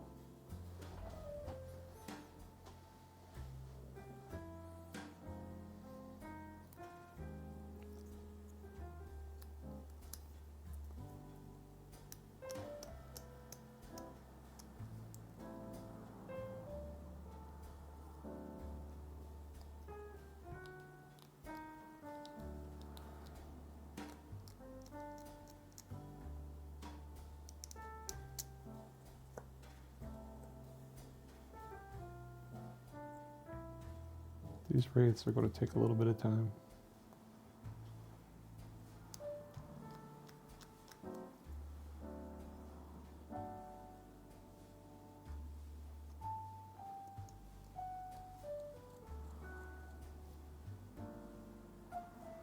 Oh wow, 80 of them? Huh. Oh, those 10 figures? I mean, if they're those ones with the default paint jobs, they're kind of ugly, but you can do some stuff with them.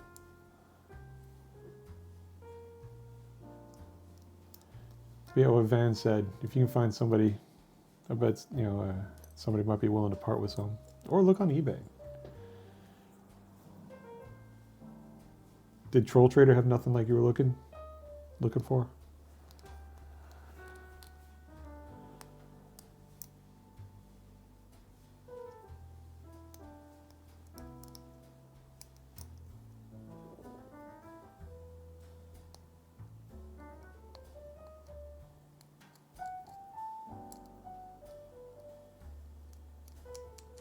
Ah, okay.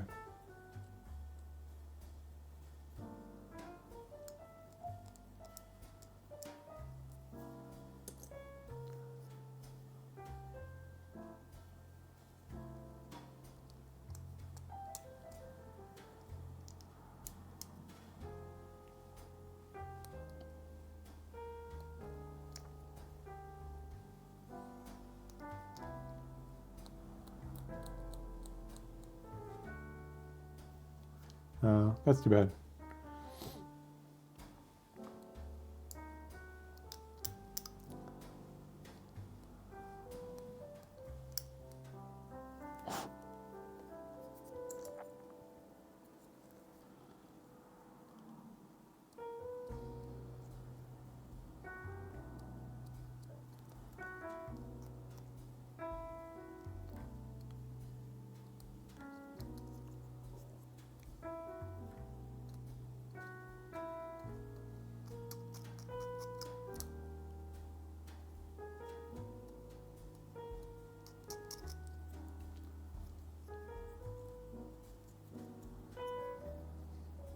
Oh, that's too bad.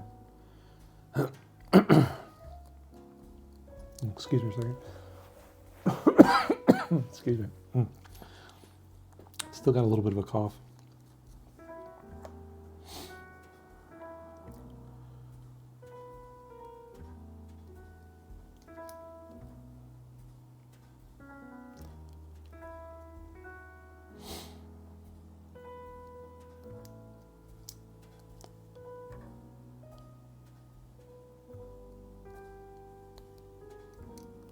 Okay.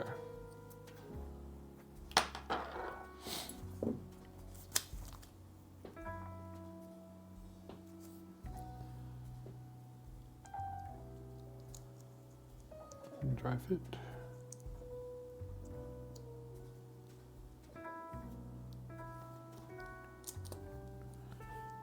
Dry fit.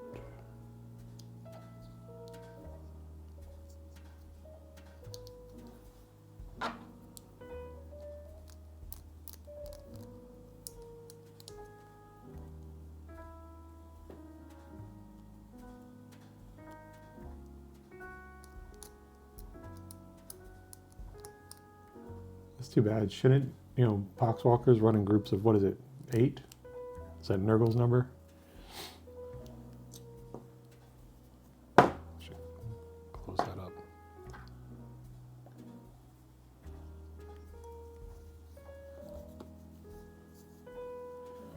Or is it 8 Zinch? I don't remember.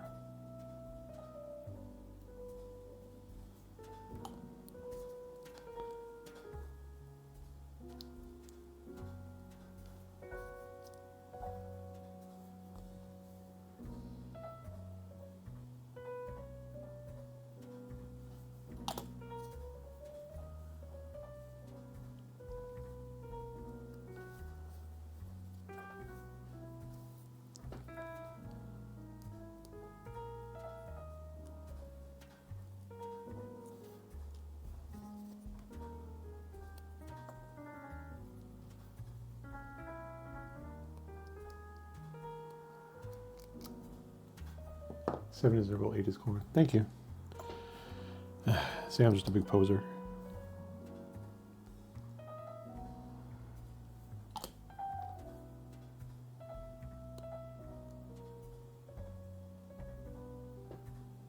Oh, that's interesting. That's kind of good to know.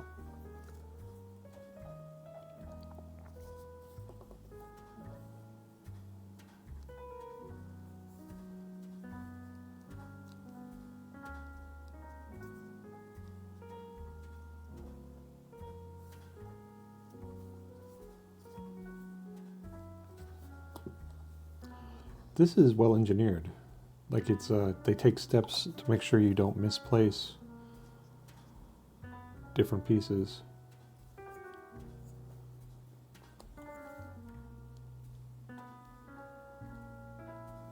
Like different sized pegs and the like.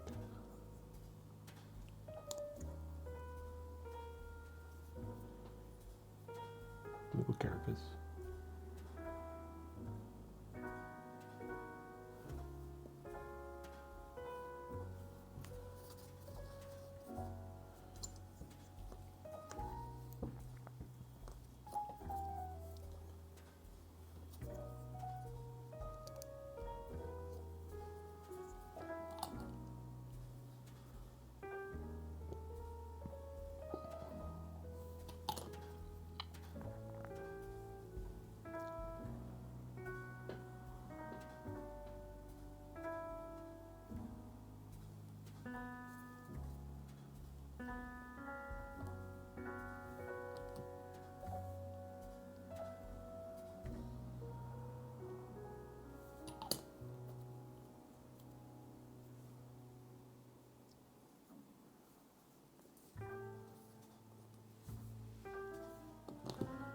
There's a lot of things pretty silly about Games Workshop's rules.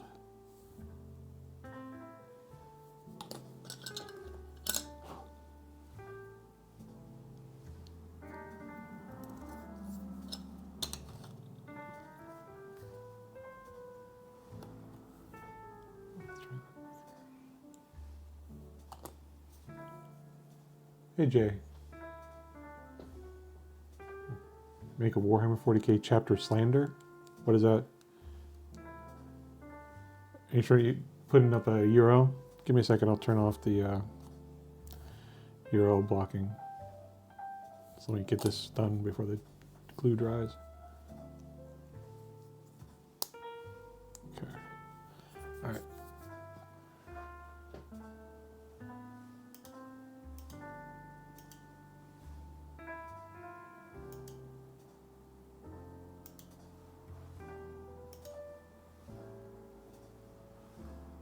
Stream manager.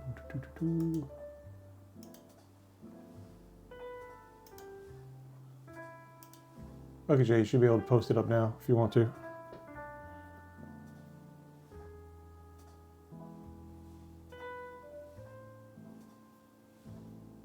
I'm not going to be able to unmute it here.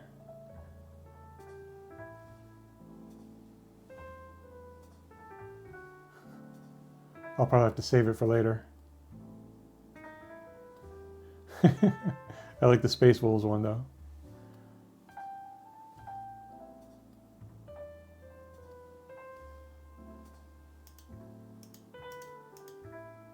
Yeah, I'll have to save it for later.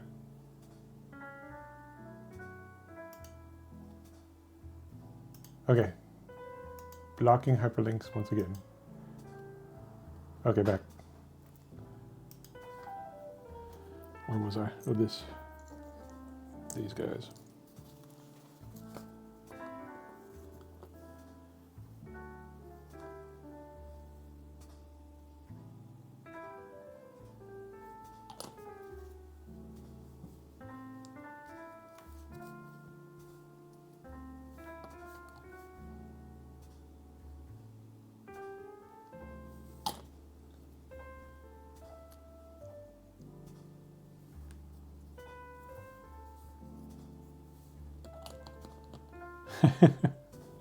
See, I kind of like the Space Wolves. I don't like I like the middle of the ground Space Wolves where they're like, you know, they have a Nordic theme where they are a little bit more, you know, melee focused.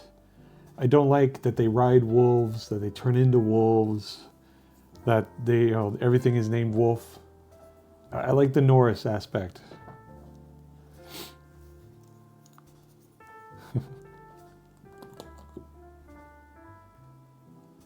Like, I've got a bunch of them upstairs. That's my first Leviathan box set. I made them as Space Wolves. I haven't painted them, I just made them as.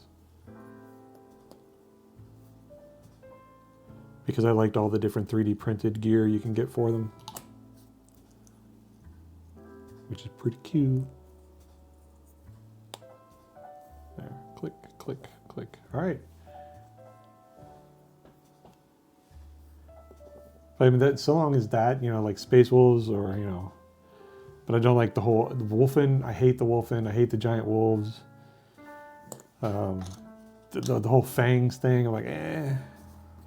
I like that they have, you know, facial hair, you know, and that they have axes. That's cool. All right, next step. Step 1B. Which is 18, 19, 22, 23. All right.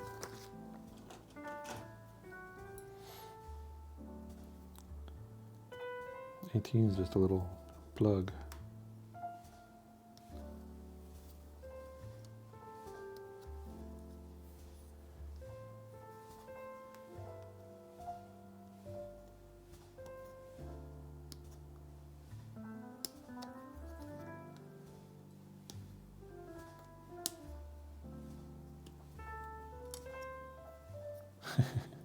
But Lehman Russ looks cool, man. Come on, you have to admit, he's got like the coolest look to him. He's a chucklehead, but he's got the armor and aesthetics. Warhammer is so much more about aesthetics. Because I don't care like what your stat line is. If you're goofy looking, I'm not putting you in the army list.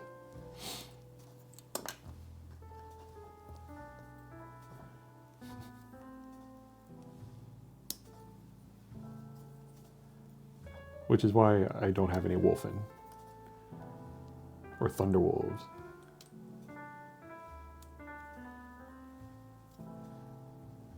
I just like I like the way he looks. Like, if you look at Joy Toy's action figure of him, he's got the best action figure, and that's enough, you know. Oh God, where am I? Okay, that's it. Okay, that's that one group.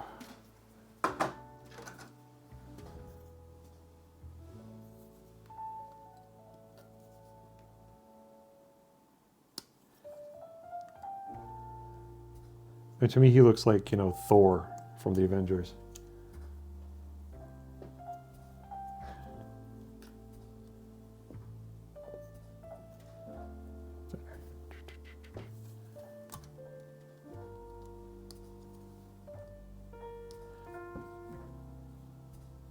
And he's got the cool tank. I watched a really good lore video. It was like an hour and a half on Angron. Poor Angron. He had a tough life.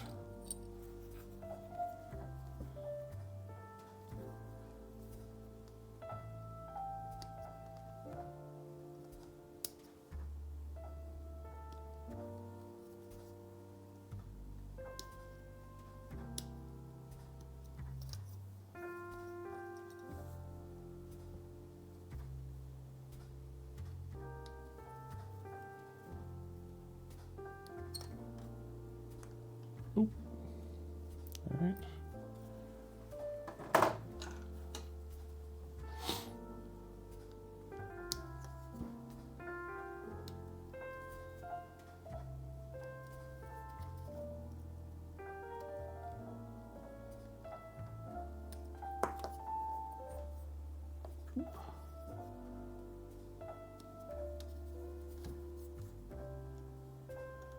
I remember way back in the 90s when they released all the new Space Wolf stuff. I made a Space Wolf army.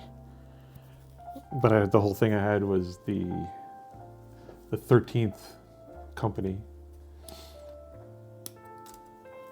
And that was fun to paint them like that. Well, they had a whole bunch of special rules in epic battles, in Epic Space Marine.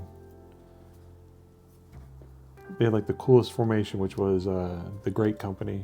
It had tons of Grey Hunters, and every single company had Terminators. They're tough. Okay, step 2. The Wolfen I do not like. They're goofy.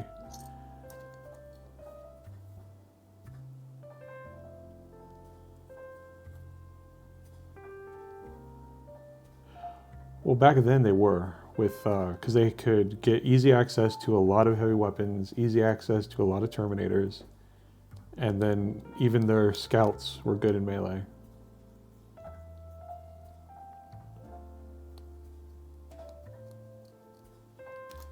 So you could really tailor your list. Yep. They were able to fish for crits pretty easily, too, if I recall correctly. I only ever got to play them twice before I ended up like having to get rid of a bunch of my stuff and move across the country.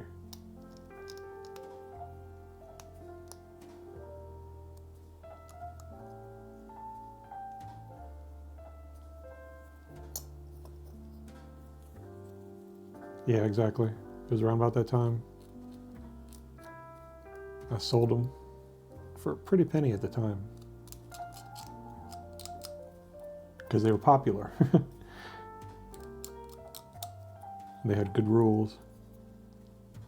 But they also had really good figures, because they had Ulrich the Slayer, he was very cool. Ragnar. That librarian, was it Njal the Stormcaller? They were cool. But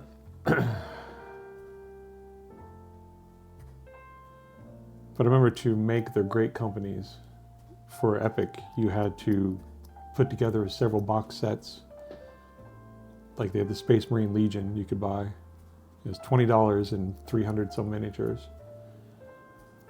But to get enough Terminators and tactical guys to make a great company, you need 2 box sets each. Or no, I might be wrong. Because I think you got 20 Terminators in each of those box sets. But it took like the entirety of it. And the entirety of the tactical Marines too. Although, in the base, the box set that comes with the rules, you would get a ton of tactical marines. Did I? I think I missed one. Oh, I put it over here.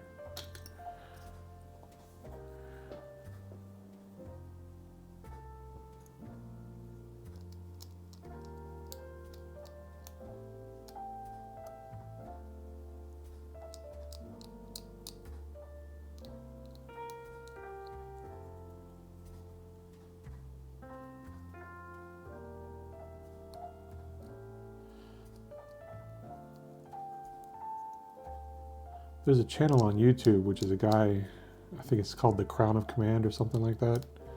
He restores old miniatures and things from that era.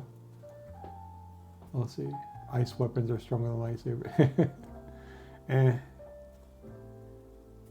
It's, you know, the color commentary, or, you know, what is it? Flavor text. I know they just want to give them bigger beat sticks.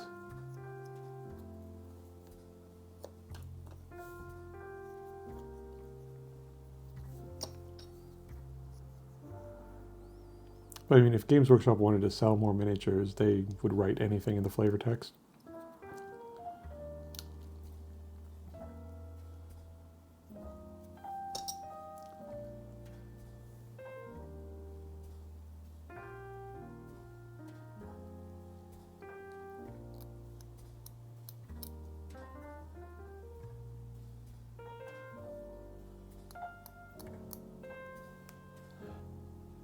I always thought it would be kind of cool if the Space Wolves were also like really good at agriculture.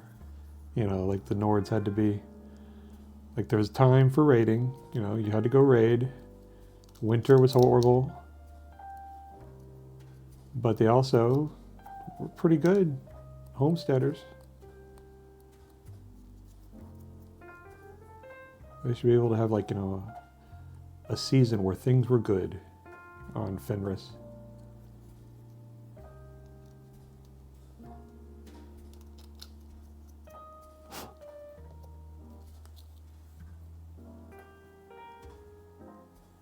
The only explanation for why Fenris weapons work is that their planet is a Chaos Death World. Possibly. I mean, just like Dark Angels are Nurgle cultists, like you're saying.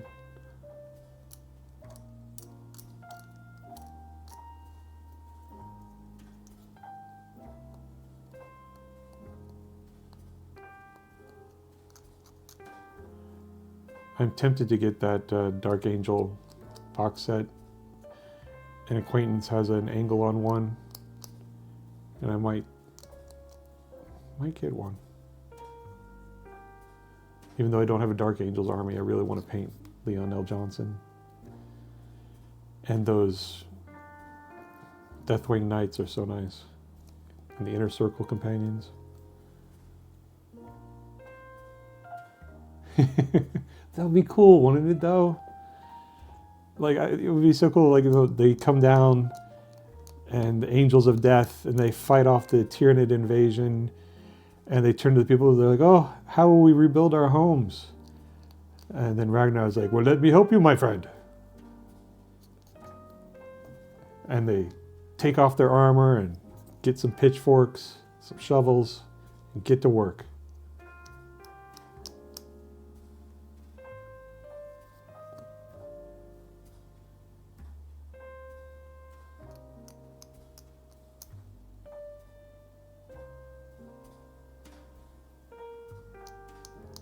Like a Land Raider with a giant bulldozer attachment.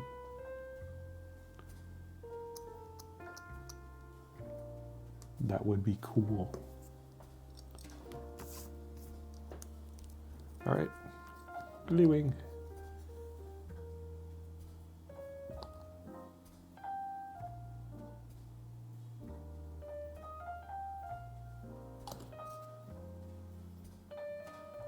Oops, backwards, haha.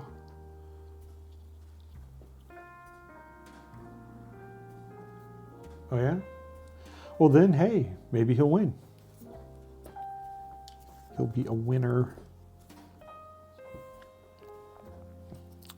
Let's see, this goes on top here. I really like his Horus Heresy figure.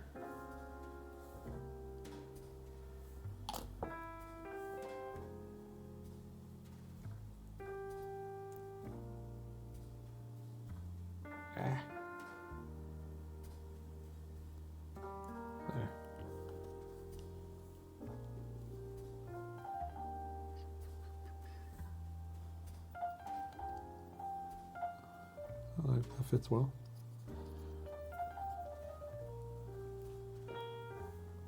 Oh, cool. Good, you'll have to take a picture of it and show me what you get when you finish kit bashing.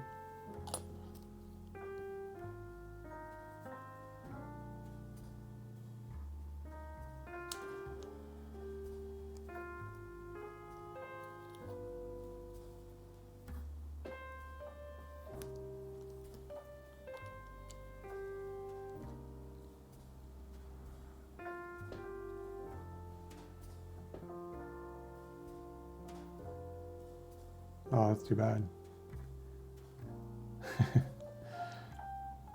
Well, it's kind of like, that's the reason why I only got one Eldar box set, was because I don't want more than 6 speeder bikes, you know?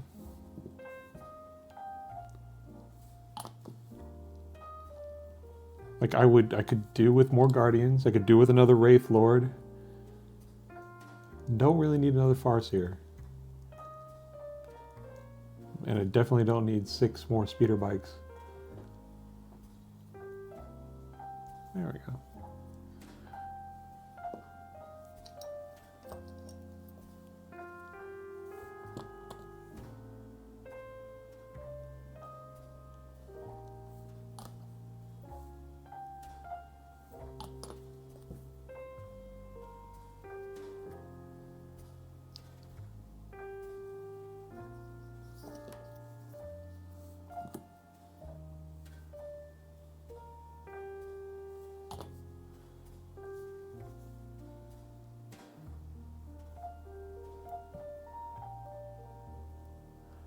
I wish they still had that Eldar Start Collecting box set, because I could use that, even though I don't like Warwalkers.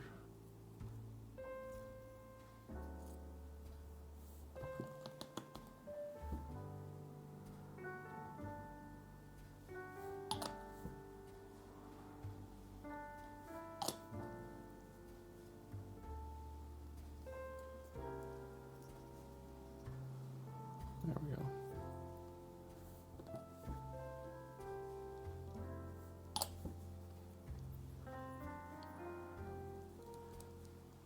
These go together pretty nicely. They fit well. Very snug.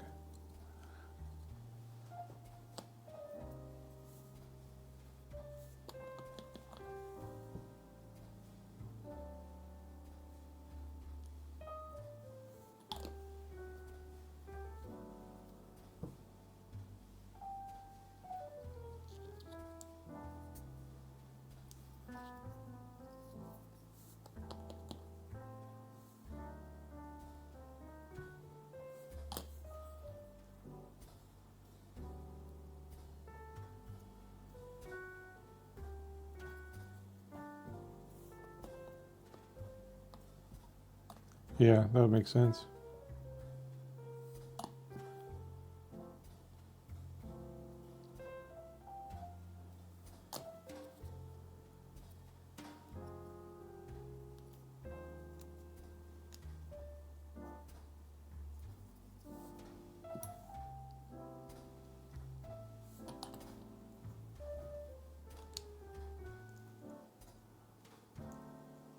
Oh, maybe when they have the Eldar Codex, maybe they'll suddenly like do like they do with the Custodes, make their jet bikes super awesome cool, and then suddenly everybody will want those combat patrols. All right, now I gotta make a bunch of guns.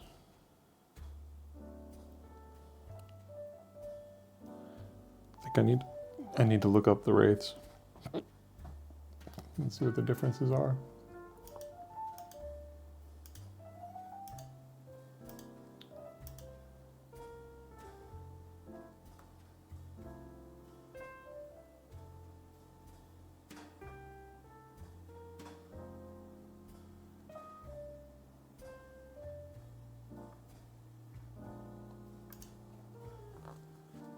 I was doing a quick search for Necron stuff.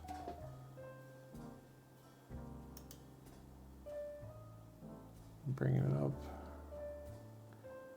Imotekh Wraiths. They can have a particle caster or a trans-dimensional beamer.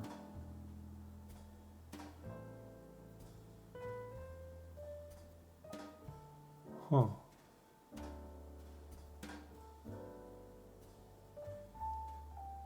Particle caster has devastating wounds and is a pistol, shoots 3 times, strength 5, but no save modifier. While trans-dimensional beamer has 1 shot, strength 4, -2, save, but does 3 damage.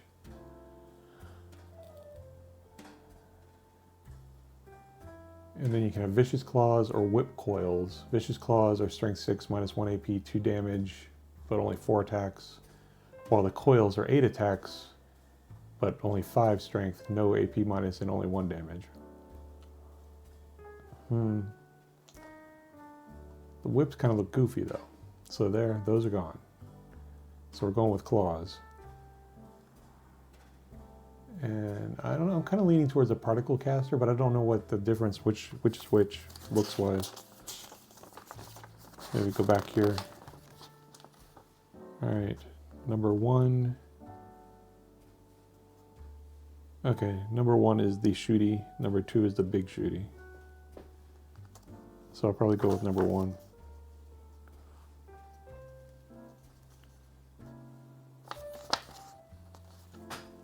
Because devastating wounds is kind of good. Well,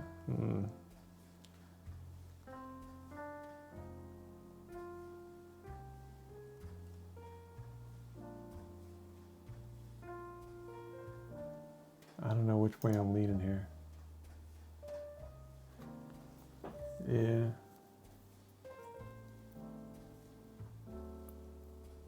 I mean, devastating wounds makes something with, well, it makes something where it has no save modifier still somewhat okay. But, don't know.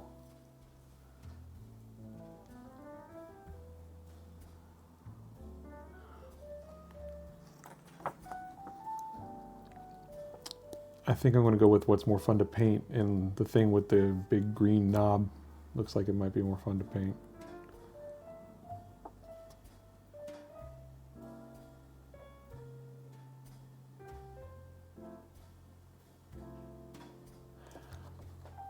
But then pistol. Yeah, the pistol might be good.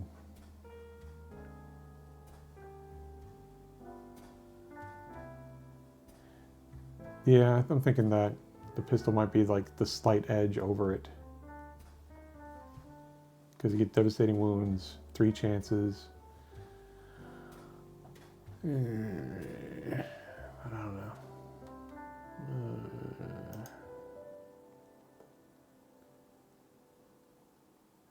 Does it hit on 2+? It hits on 4+ on Wahapedia.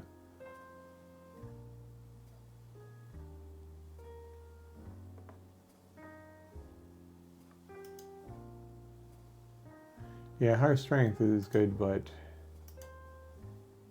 that -2 AP and the 3 damage is kind of nice. But then again, I think the devastating wounds and the pistol edges it out like very slightly. So I think I'll go with the DACA.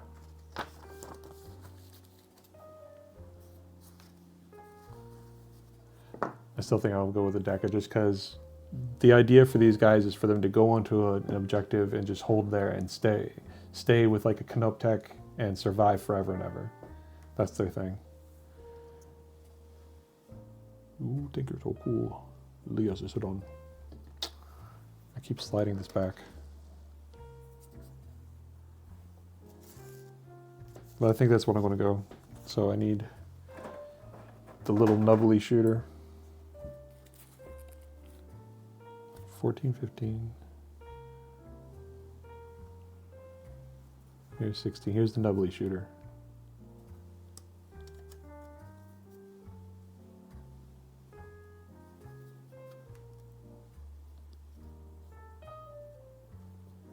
Yeah, I just think the pistol and the devastating wound slightly edges it, like a couple percentage points maybe.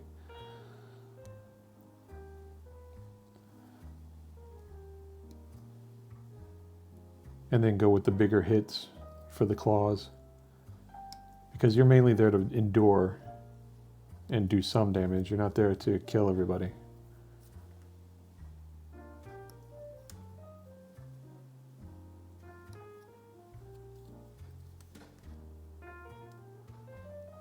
But who knows? Not like I'm an expert.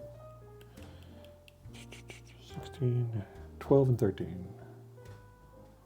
Where are those?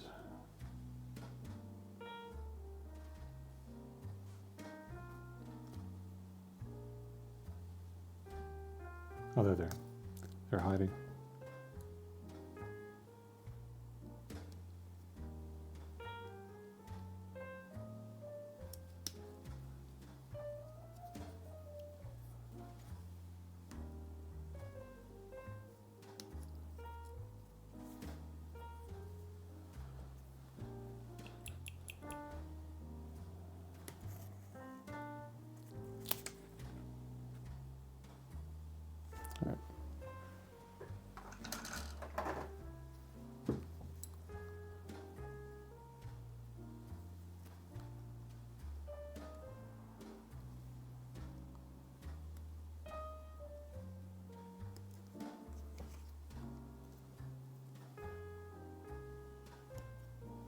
Yeah, definitely leaning towards the claws.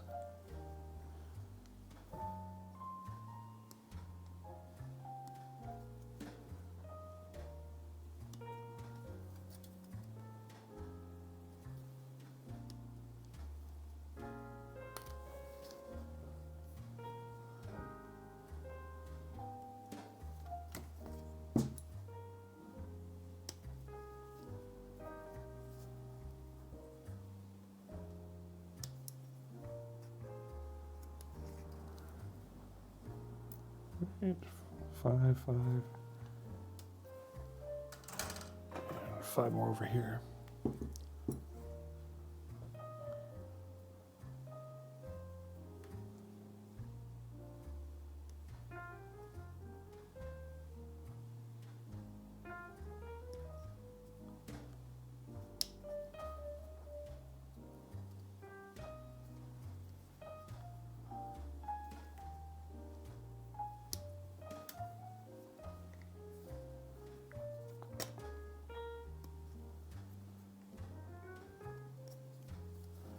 Apparently with the Imotekh with them, they get a lot of durability.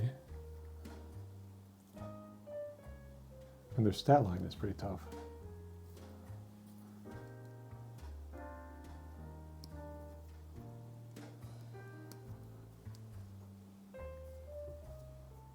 I keep sliding this off the table.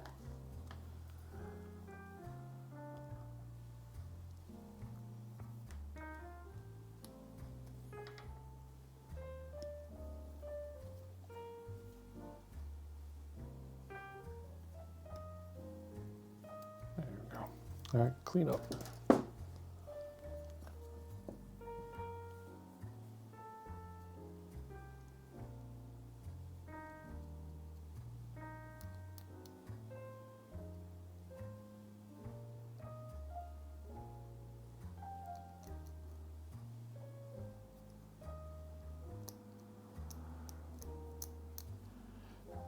I've got some more Necron box sets behind me, but some of them are kind of chunky. I'm not sure if I want to spend the entire stream doing one of them. Like I got a Monolith and Zarek's back there. Zarek I'm definitely going to do. Oh hey. Oh no, it's Tamaya glue. Tamaya for Gundam.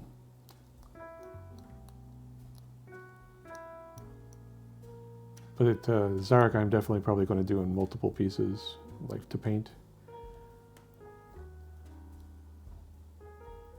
Just because he's got that huge cloak and he's got the other figures that sit on the dais with him. So I'm going to do those first before gluing them in.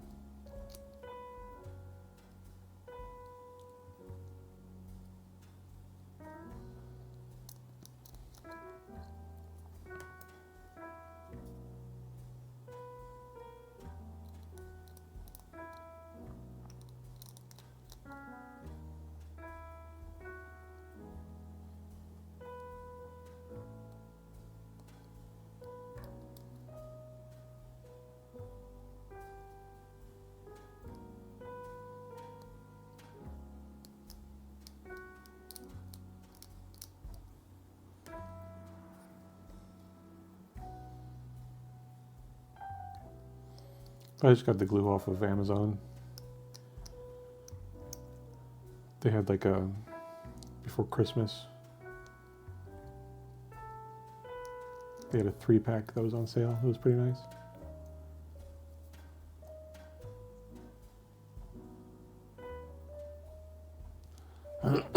Excuse me.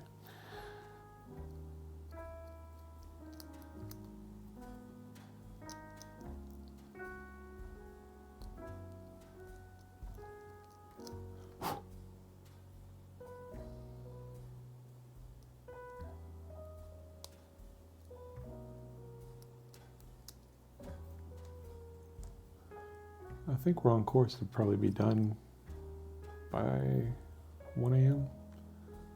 I think. Depending on how complex the next few pages are.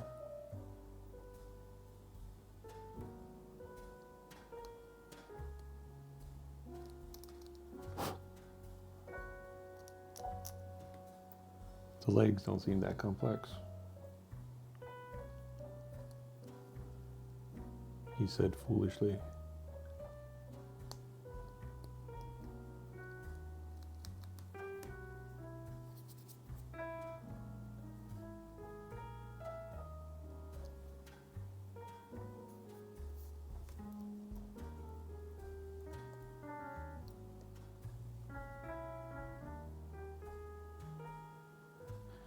Yeah.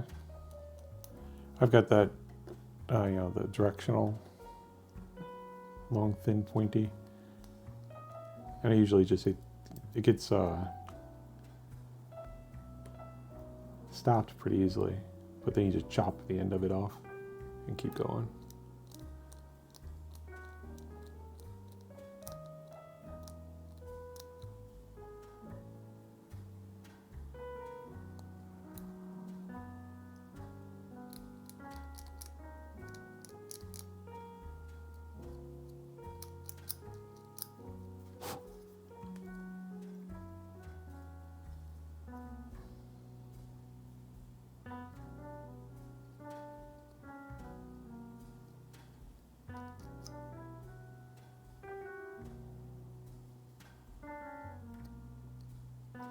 I'm starting to get hungry. I had a good meal. I had buffalo wings. But still hungry.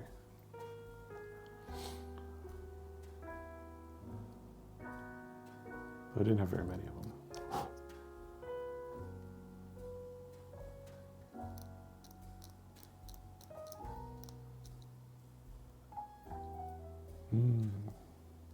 If McDonald's is open, go get McRib. That'd be yummy.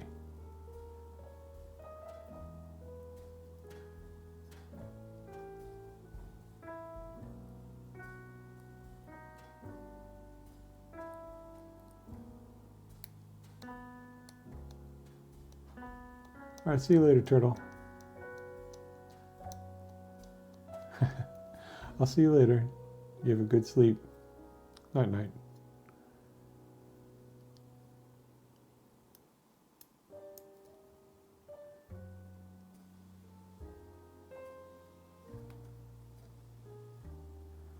Probably be a while before I get these painted. I mean, I want to do Imotekh.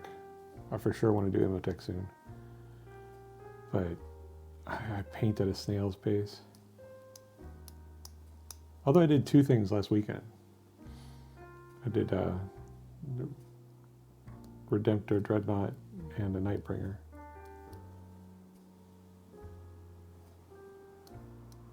Nightbringer was super easy though. Very monochromatic.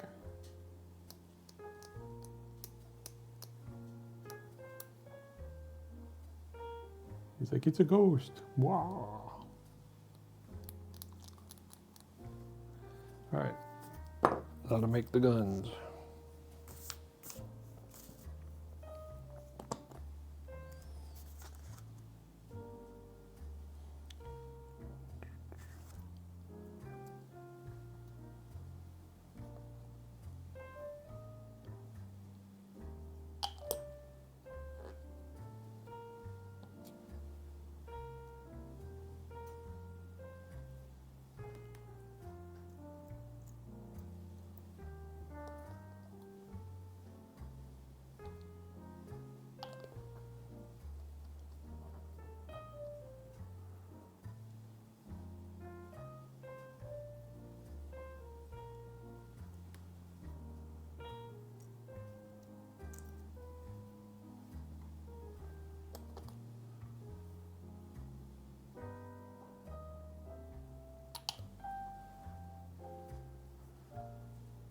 Now I do want to make red. Okay. Gun on the middle.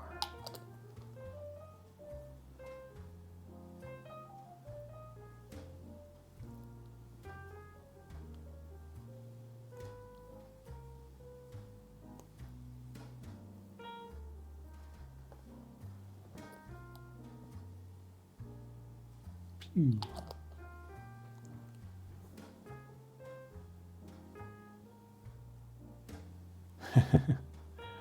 I mean, the whole thing is that they survive forever, and with the Imotekh, they survive even more forever. And they're mildly scary in hand-to-hand, you know? And they're a quagmire that could maybe kill you.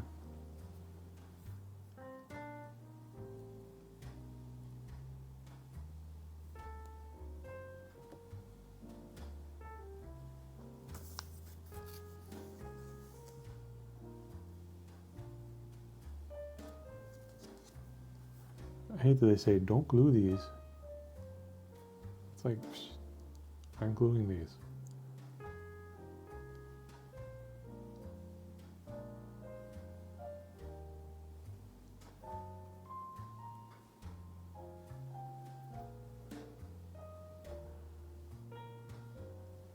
Just once I get them planted.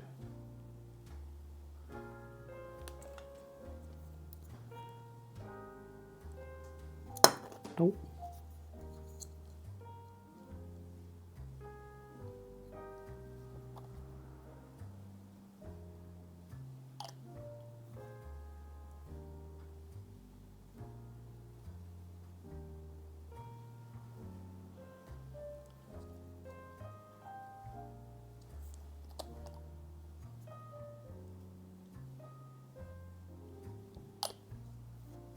All right.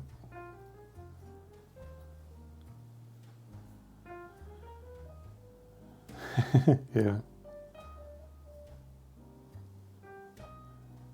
They make me feel like, you know, when you have like this piece of plastic that goes beep, beep, beep, beep, and flips around and flops all over the place. It makes me feel all like, oh my God, this is a super cheap toy. Why did I pay $50, $100, $150 for this?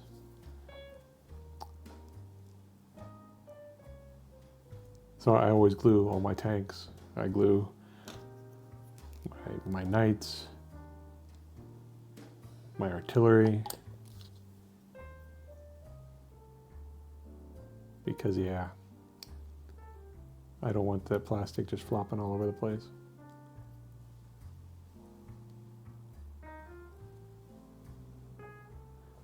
I don't even do that. Don't.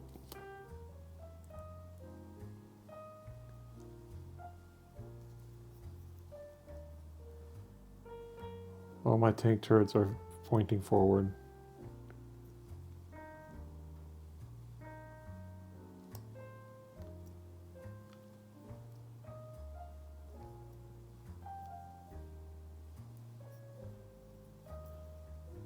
Although to be fair, there are some that are artistically inclined to, like, you know, be an action pose.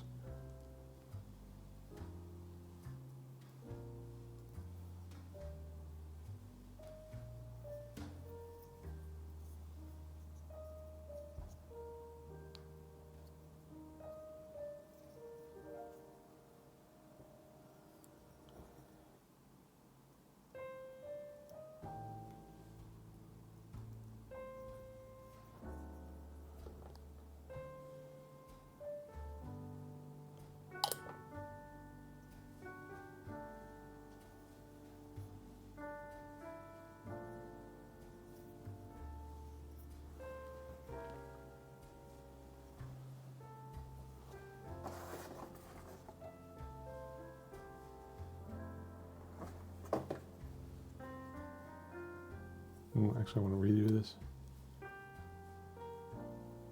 Need to point that down a little bit more.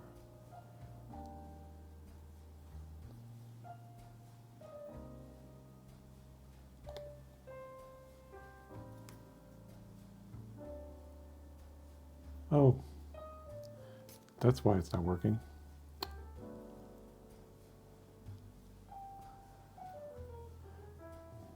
The cabling is getting in the way. I had it reversed. Derp. No wonder it was having a hard time fitting.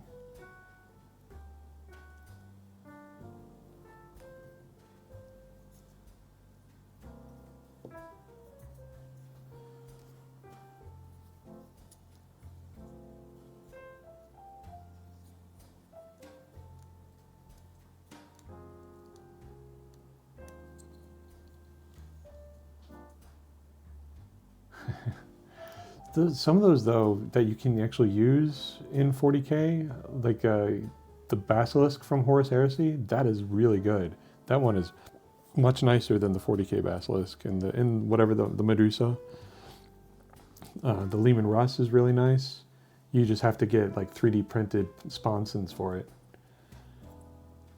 Like I like that model better than the default Lehman Russ.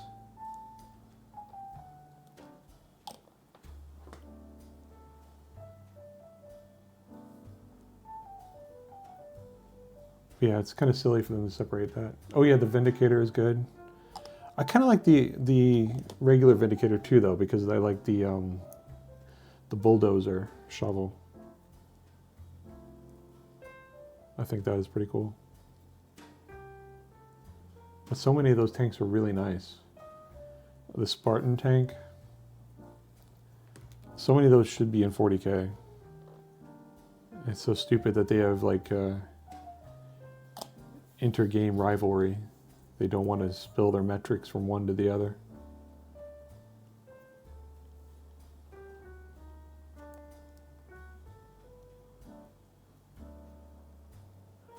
But I have plans to like finish up my Imperial Guard army, and instead of getting regular Vindicator or regular Basilisks, I'm going to get a couple from 30K. All right.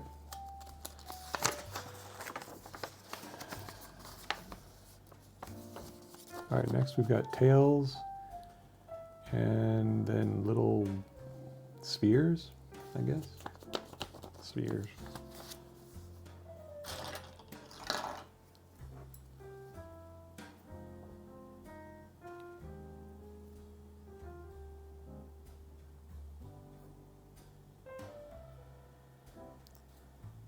Let's see.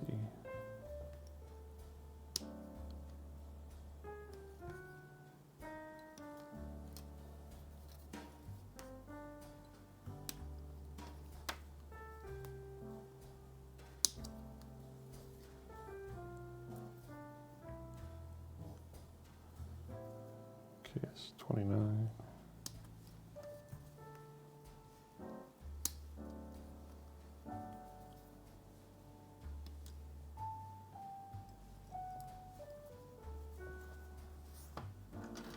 $30, $31.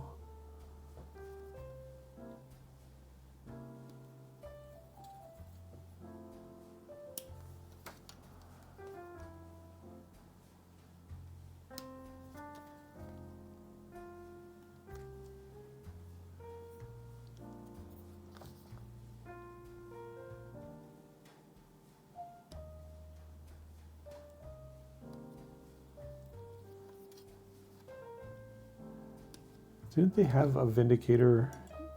I think World of Tanks did like a 40K tanks thing at one point, and they had the Vindicator in it, and that was pretty crazy. Lots of one-hit kills.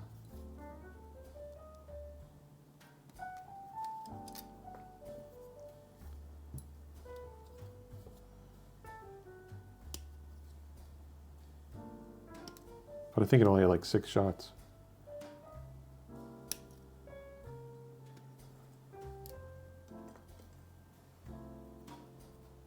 Okay, now I need all those spheres.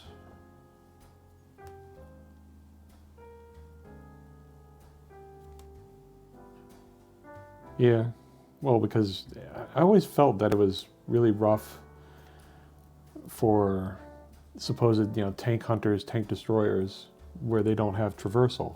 They've just got they got to turn left and right with their treads.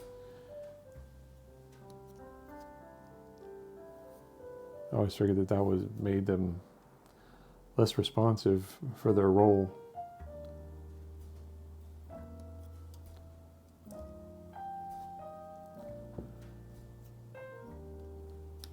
But I am not a tanker.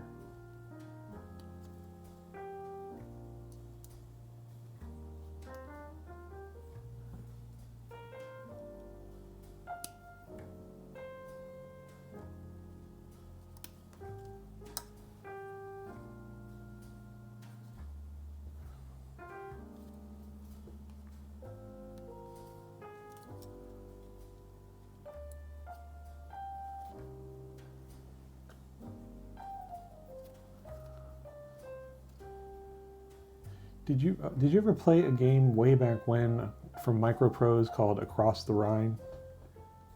Oh, Iron Warriors 40K skin. Oh, you've actually played. See, I've never played War Thunder. I've never actually. I've always had this like knee-jerk, reaction for free-to-play games. Like I want to. Even though I played a little bit of Warframe, I like that.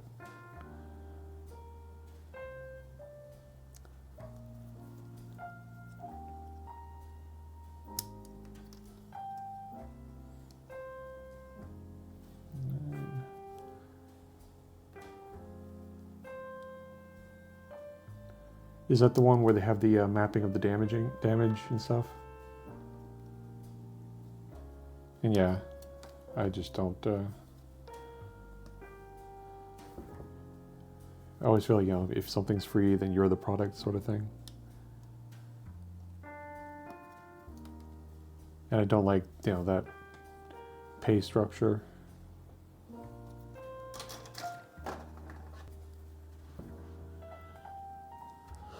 Excuse me.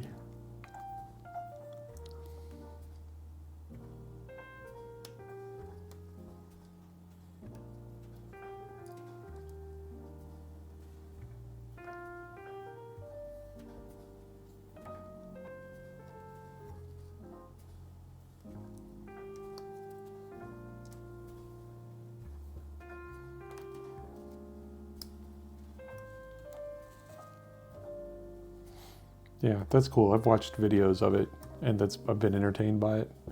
It's just never been something I wanted to actually play.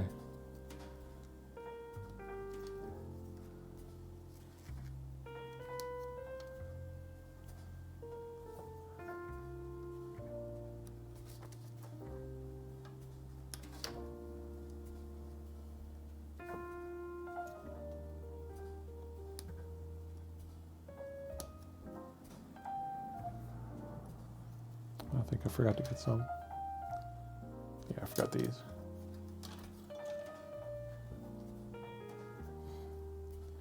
Yeah, I've heard that it's the best flight sim, World War II and such flight sim that's out there. I tried IL-76. I didn't enjoy that. But it's kind of funny, that the best flight sim out there now for that sort of thing is a free-to-play game. One of my favorite games back in the day was European Air War. That was so good. You could have hundreds of planes in the air at once. So fun. Okay. Clean these up. Yeah.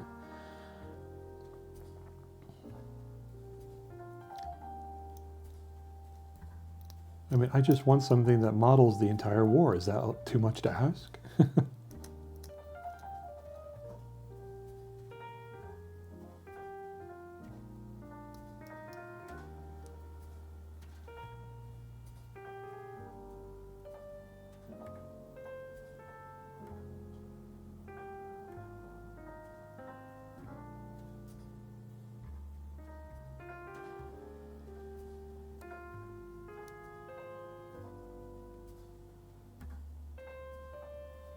You think so? Because I remember there was, for a time, you know, back in the 90s, there was a ton of them. There was, it's a whole bunch, if I recall correctly, like Jane's was good. Yeah, true. The new MicroProse has some good sims and stuff. They had, weirdly enough, one that was simulation of the Falklands.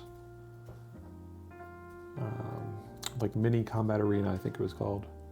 But the equipment was Falklands era. You know, where you flew a Harrier, basically.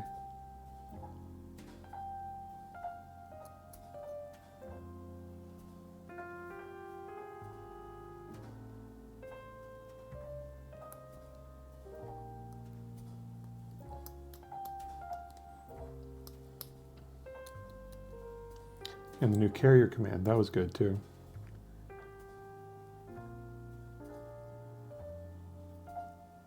But that's less, you know, that's more of a game than a simulator. It kind of pretends to be a simulator, but it's still more a game.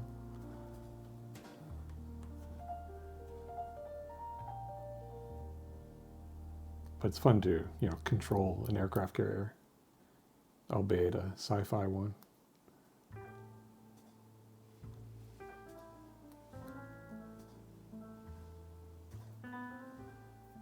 Okay, that's 1, 2, 3, 4, 5, 6.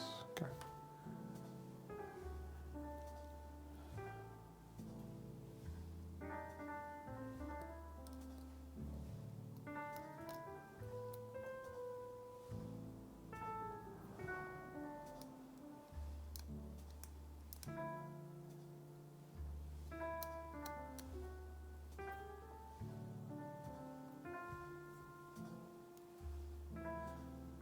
Yeah. I remember talking to one of my nephews, and he was like playing some flight game,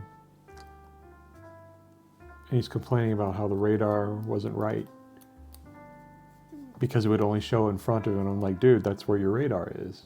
It's right there. It scans ahead of you. You don't have all-around radar. He says, why not? That's because planes don't have that usually. You need an AWACS or ground-based radar to communicate to you. And then you aim your nose to them. And that like baffled him.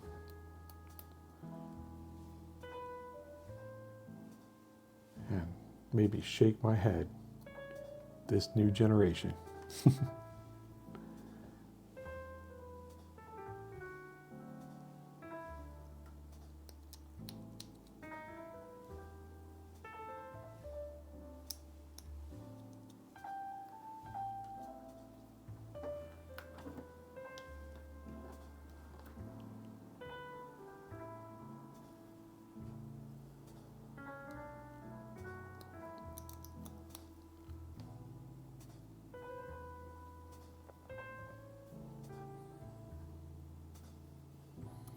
I still remember playing Falcon 3.0 way back when.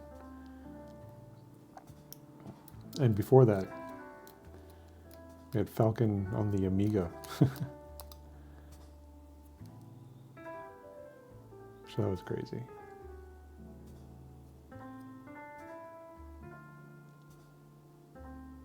Yeah, you kind of need to have some sort of conceit, you know, for modern gameplay. and also to represent situational awareness that you would have if you were in the cockpit, you know. Yeah.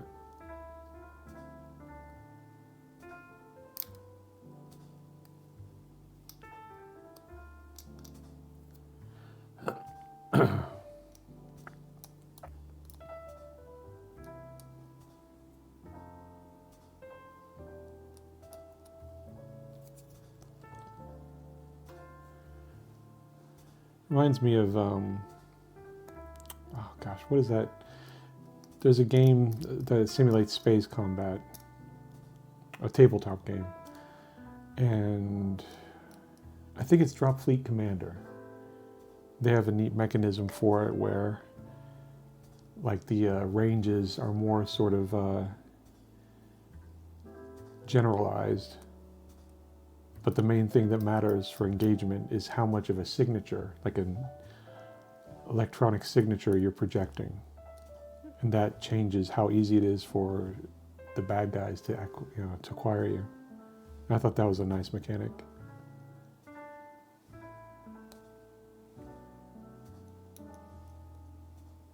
Yeah.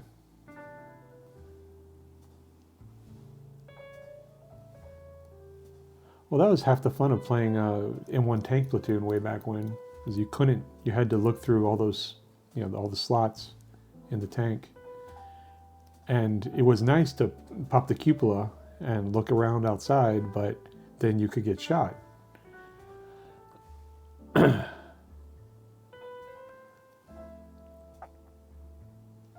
Yeah, third-person view in tanks, it's kind of goofy. You can do the same thing playing Mech Warrior and all. So that's good. I mean, that's the whole thing.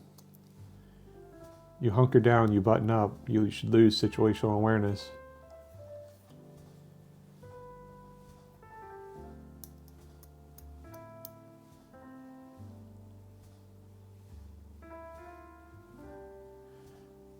Have you played Gunner Heat PC?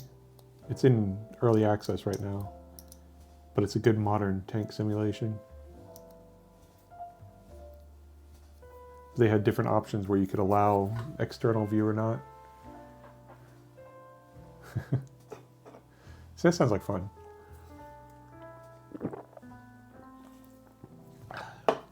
Excuse me.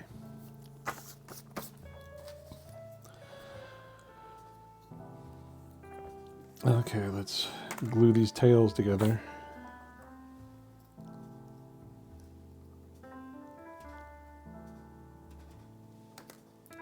Oh, did I not? Don't think I didn't shave these.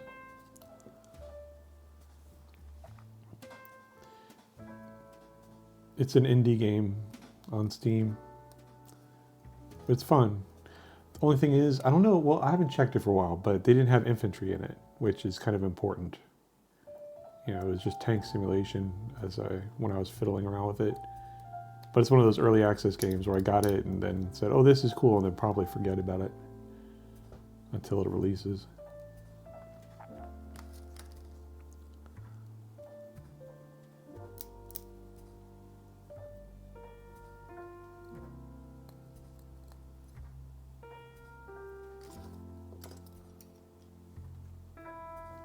Yeah, it really does, because infantry are huge. An unsupported tank is a dead tank.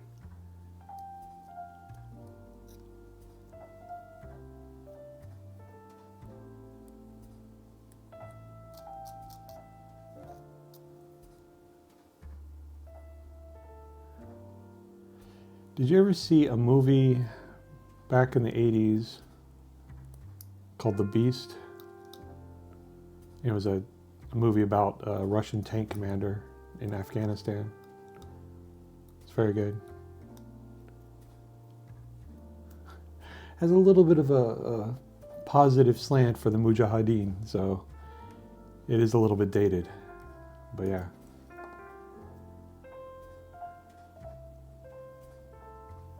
And yeah, no reason to use those guys. At least in some of those games that I've played.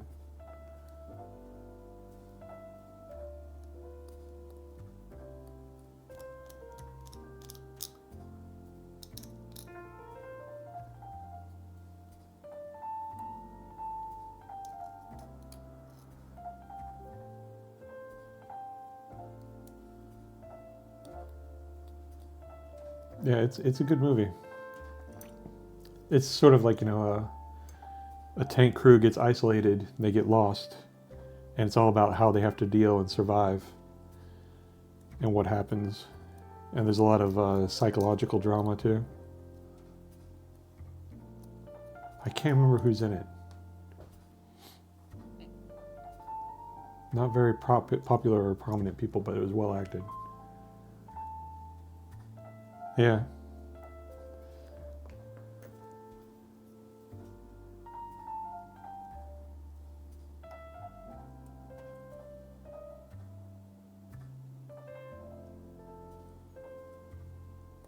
But the characters are all, you know, the members of the tank crew. But one of them is also a local collaborator. So there's naturally some added tension with that.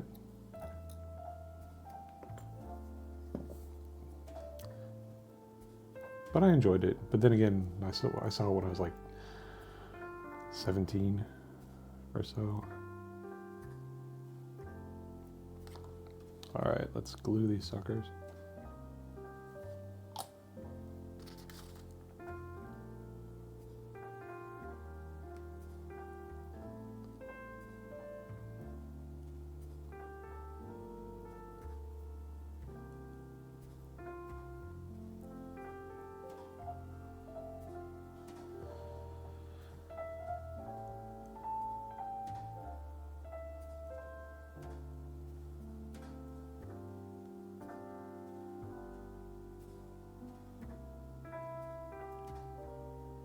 Did not go right. I had it slightly off.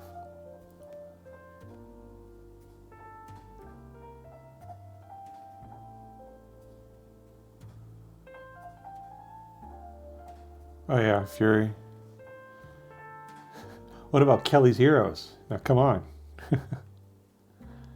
Saving Private Ryan was pretty decent, I felt. Oh God, what was it? Something called Iron Eagle was decent.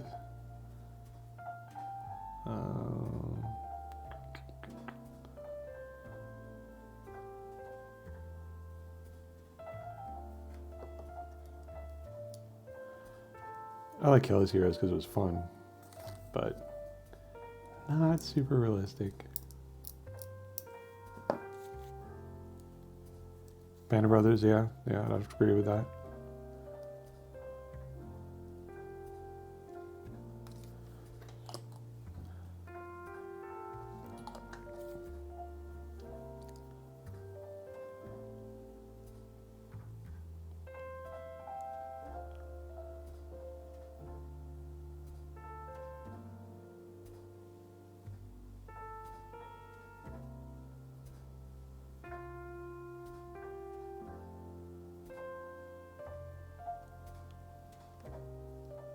Yeah, that went well.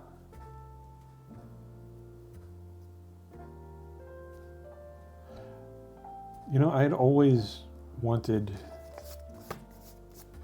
you know, like of all the Tom Clancy novels that they didn't do, I was hoping they would do Red Storm Rising. I always thought that was fun. That had some good scenes that could be cool to recreate. Like all the backfire bombers attacking the Nimitz. That was interesting.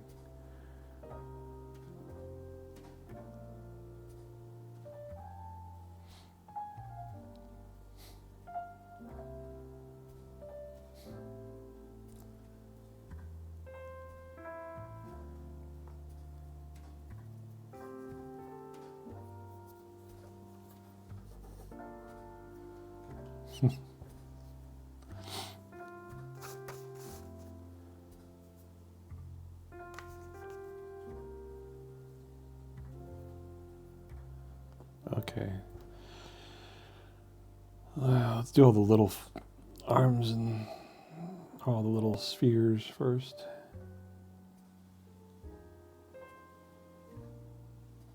And these all go on the very bottom.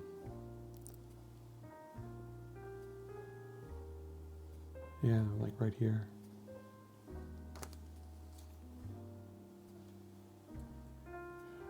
I did not. I have not read that Brigandage. I read, that was back, when Tom Clancy was doing his thing, and I had Hunt for Red October, Red Storm Rising. I think I read the first Rainbow Six thing. Ding Chavez.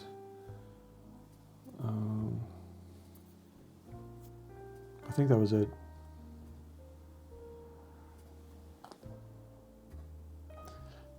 I have an anecdote about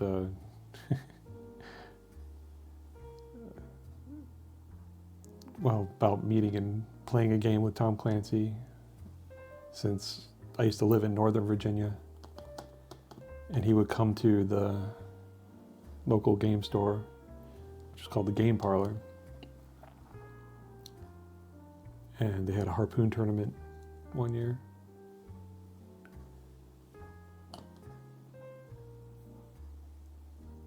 And I remember because he got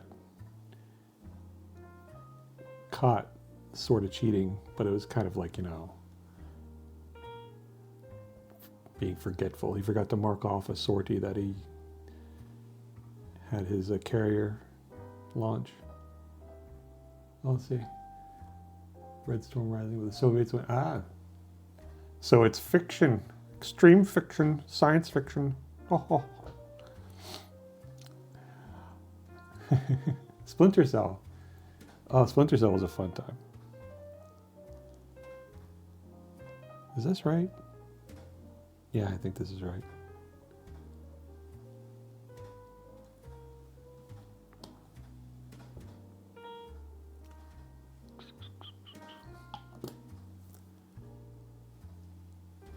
But I remember that was like the thing going around the game store, like, ooh, Tom Clancy, he cheated.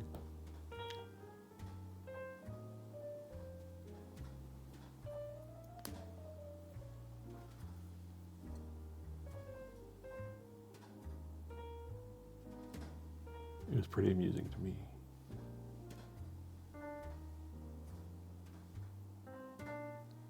He's a very quiet person.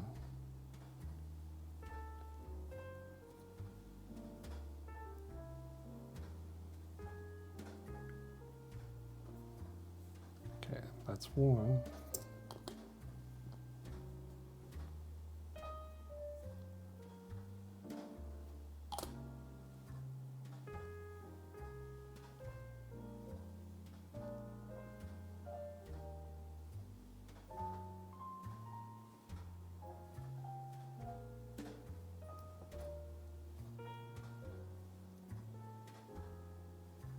Did you play the more recent Ghost Recon? The one that takes place in, South America? I don't know if it's not Brazil. I can't even remember. It's not Ecuador.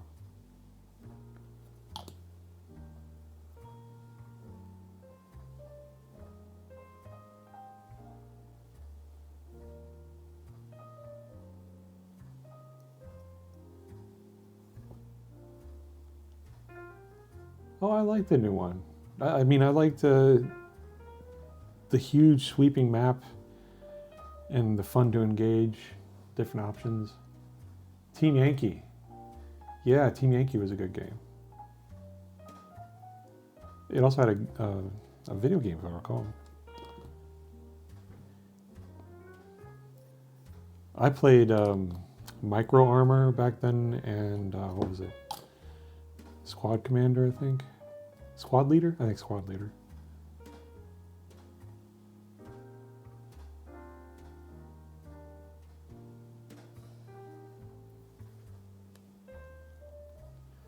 I remember Team Yankee had a strong emphasis on communications. I thought that was a good thing. And some morale options, if I recall correctly.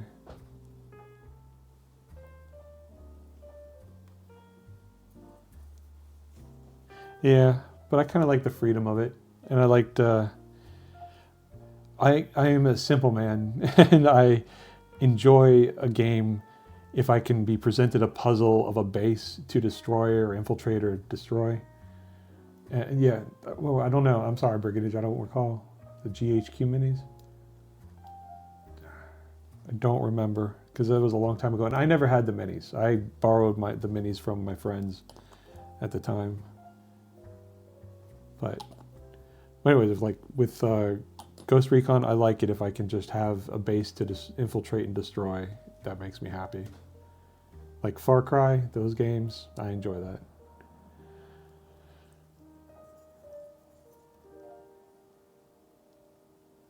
And the new one was sort of like that, except it was a little bit too science fiction-y for my taste. They went like a little insane. But I'm not familiar with GHQ minis, I'm afraid.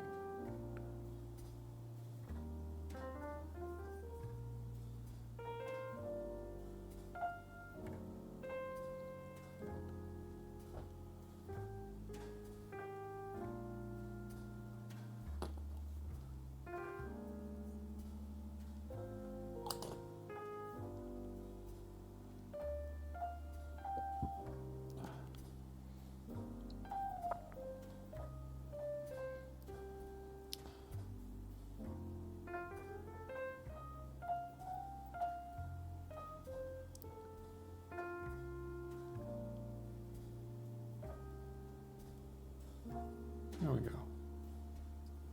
Interesting. Oh yeah, need to put on the tails now.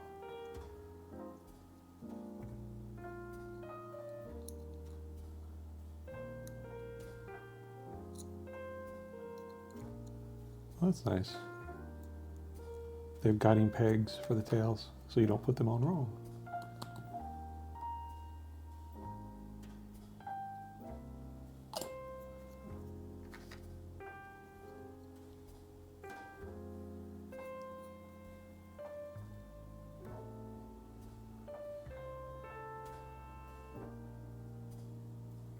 Oh, cool. Yeah, see, I've only played them like single. Well, I played some co-op in the second to last one.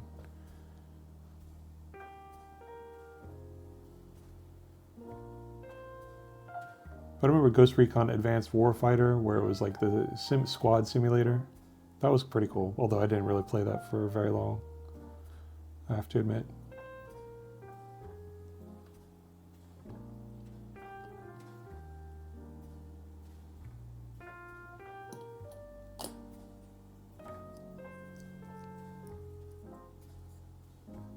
There we go. I didn't realize these guys were quite so big.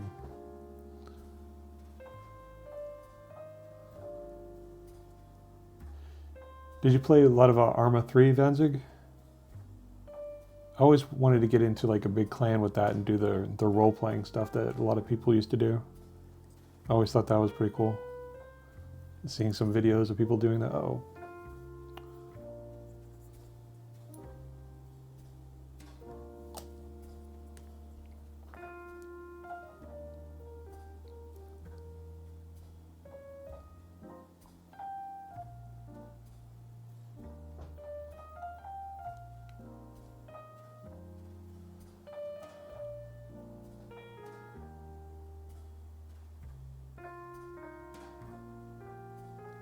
There we go. Okay.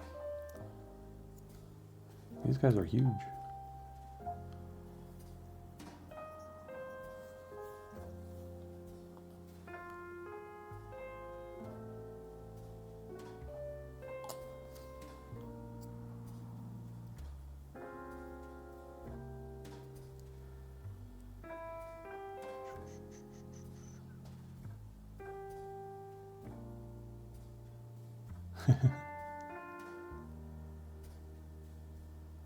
Some of the most fun I had was playing a two-person co-op, like sniper crew game in Arma 3. Because it's always fun to have like your spotter helping out. Okay, now I need to put these on bases.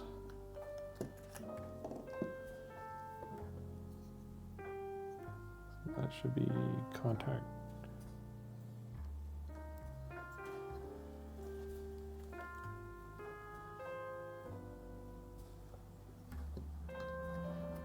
I think the most fun I had playing a sniper was in Planetside before it went all crazy. But I had fun with that. And the maps were big enough that you could really find some good spots to shoot from.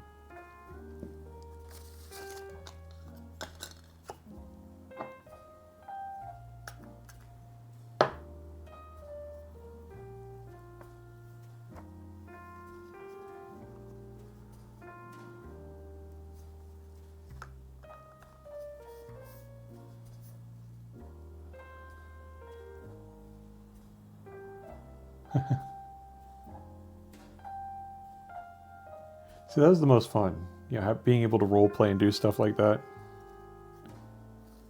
Make your own changes.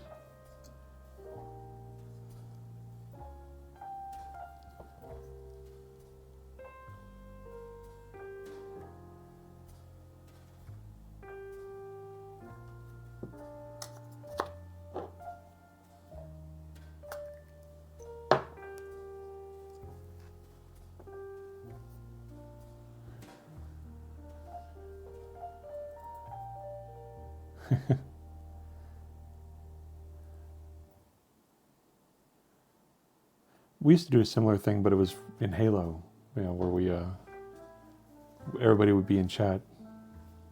We'd be talking about what we'd be doing, team speak.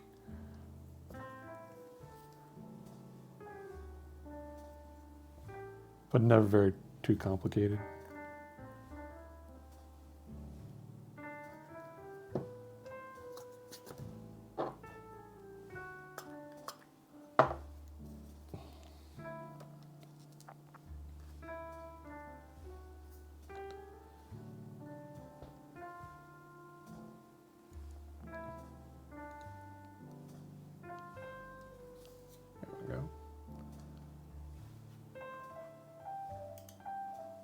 Not bad, not bad.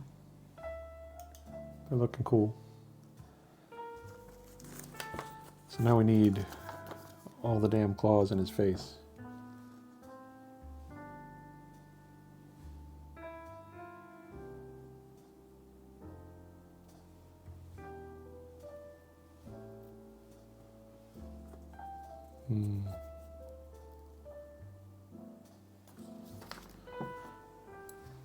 All right, so we need 34.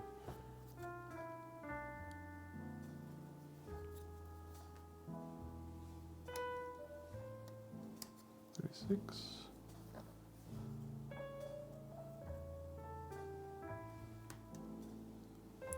37.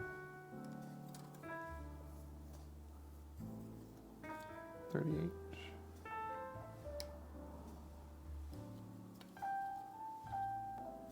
Do a Die Hard. Let's see. Oh, 34.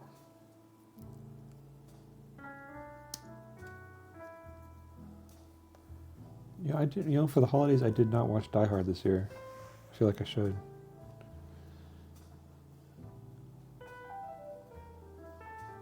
Six, 7, and 8.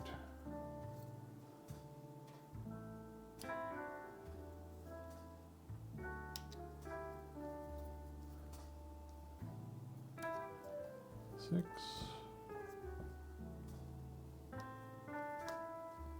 7.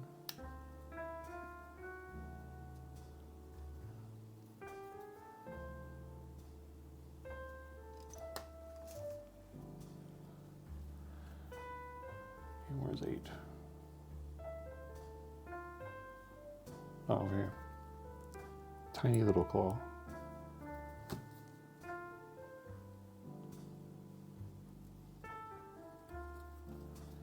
You'd imagine with so many legs that they would get more than 4 attacks.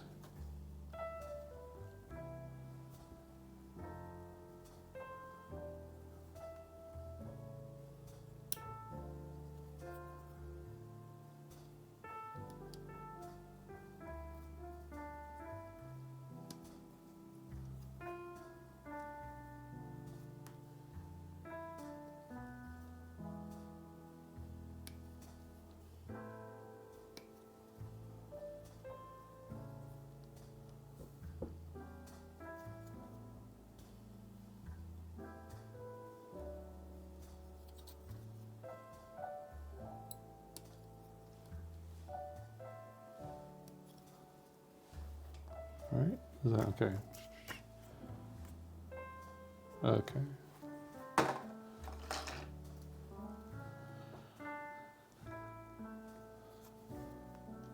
So I've got all the faces I need. Back to the claws.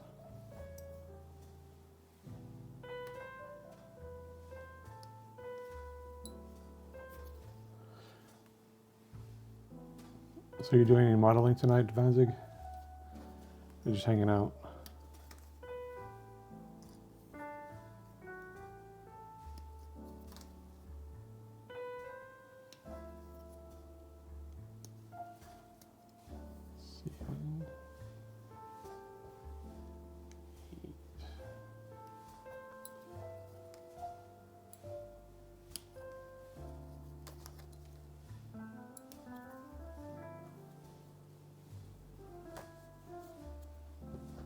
Yeah, it's true.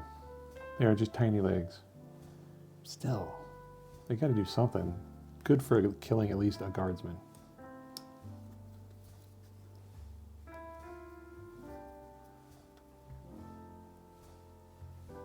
You know, extra strength 3 hit.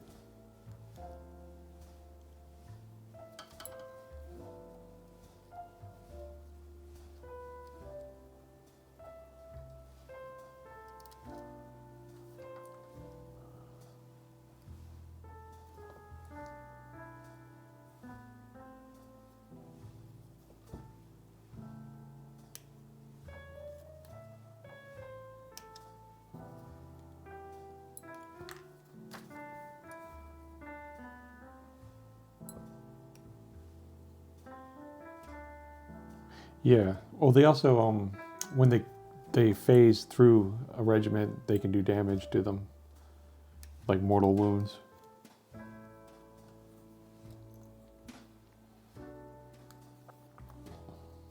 Okay.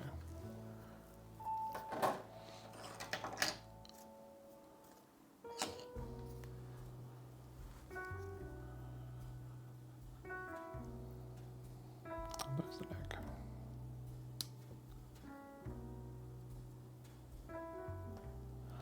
What are you thinking about?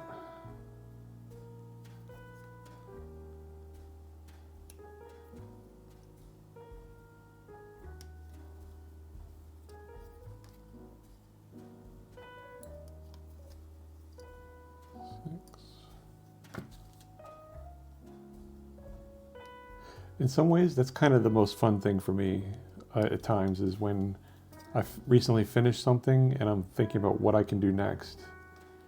And then everything is like, you know, all the potential is there, all the different options. And that makes me happy. Like, I could work on so many different projects.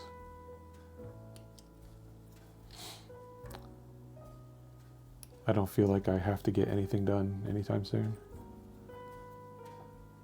Which is good, because I don't get a lot done.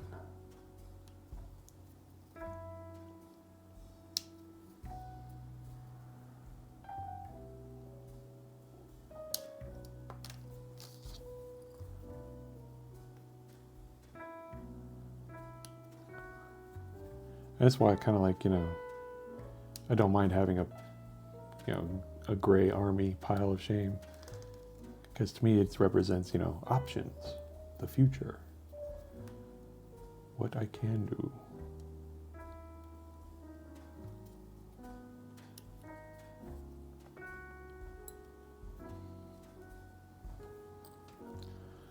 All right, legs and heads. And after this, I think then it's just the claws. The 2 big claws, yep. The sharp, pointy bits.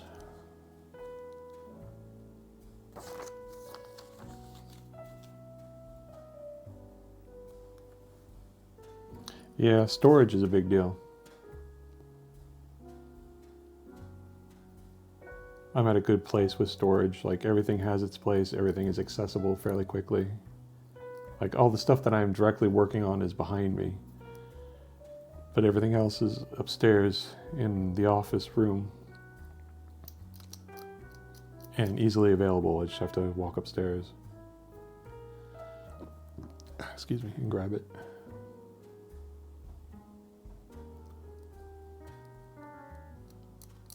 Although if I keep buying stuff, I'll start to feel that crunch.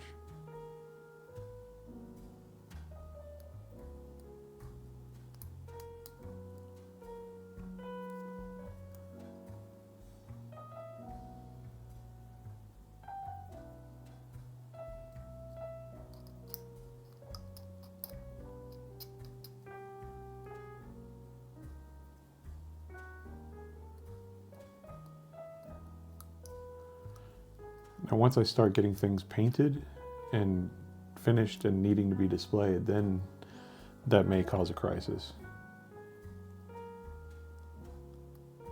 But hopefully, it'll manage. Though we are also thinking about moving. So, when you move, you get rid of a lot of junk. So hopefully that would free up some space.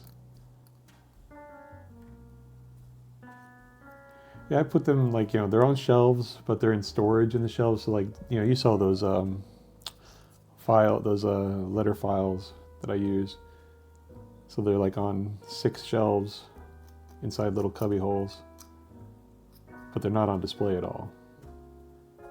So once I have to start putting more and more things on display, then that'll be iffy.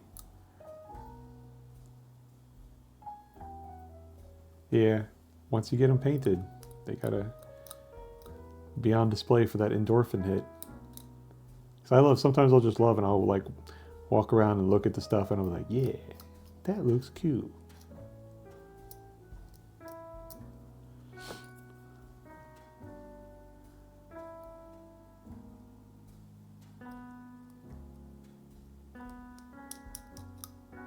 Like I had this little plastic cabinet where I had all my Eldar stuff squirreled away.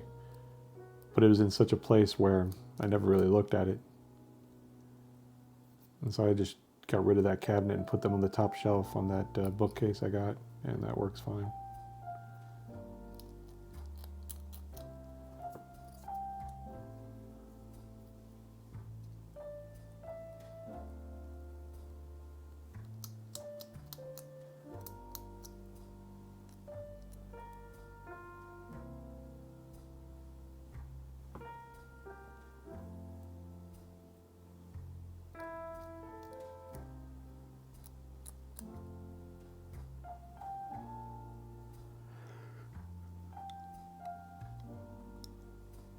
Oh, I realized I was telling a fib to Turtle earlier.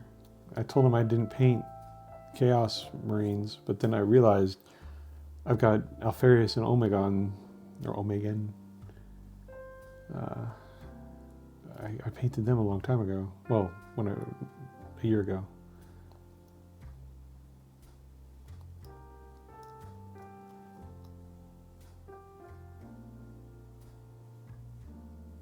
Oh, yeah. Yeah, I feel like if I start painting something, I have to finish it. I can't even imagine coming back. Because so much of it is you're like, I don't know, well, this is how I do it. I like order, my brain orders it into the process, the procedure of what I need to do. And if I forget that process or what I was intending, that can be very jarring to finish them up that way.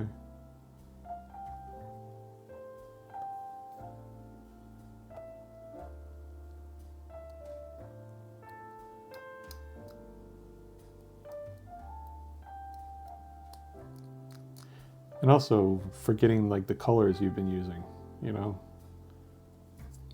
like what exactly shade of what you were using.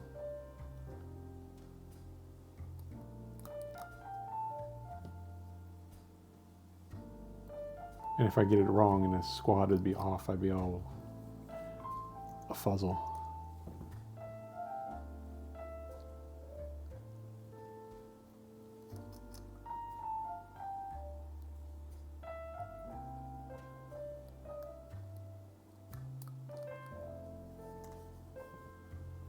And these guys have a lot of legs.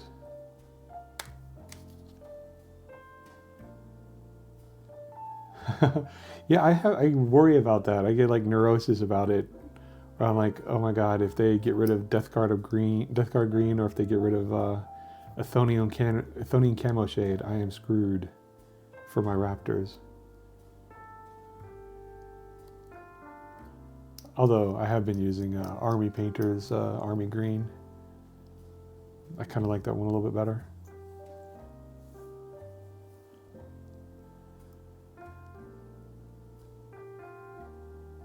Because these guys are Army Painter Army Green with Krieg Khaki and then Athonian Camo Shade on that. And that's what to get that particular look.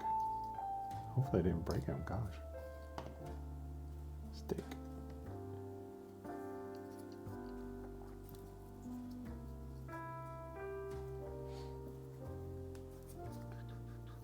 I know that's just white with soft tone for his cloak though. So good I can remember it at least. Yeah, Nuln Oil, I got a recent thing of Nuln Oil and it was not as effective as I used to remember it, you know?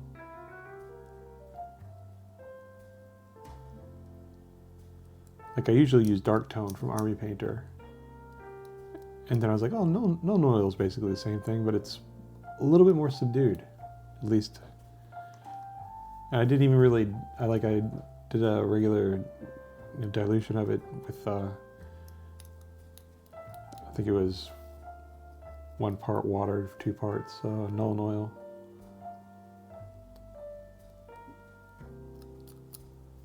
But even when I did none, no dilution, it was still kind of a subdued.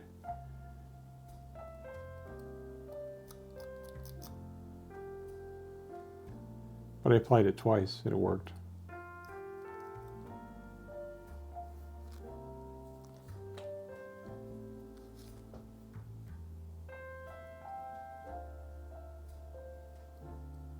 Because like I use it mainly, for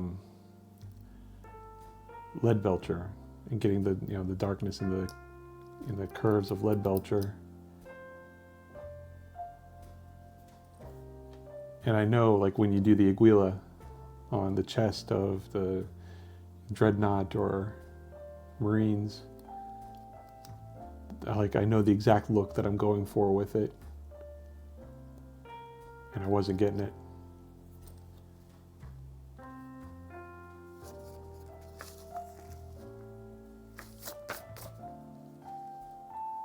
Oh. I lost this one.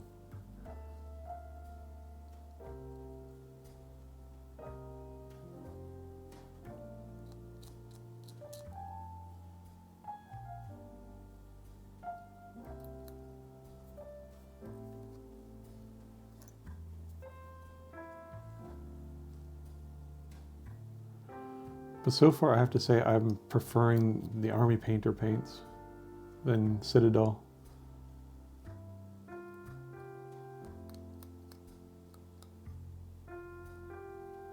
Although I do like some of the contrast paints better for Citadel because they don't reactivate as much.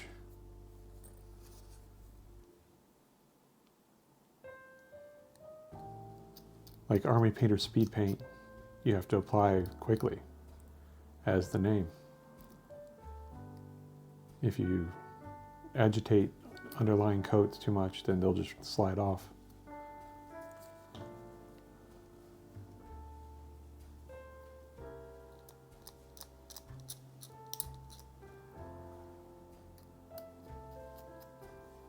This is taking a little bit longer than I thought. We're in 3 hours and 20 some minutes mark now. But there. All right. We got to put the faces on the necks. Oh, that's not what I'm using.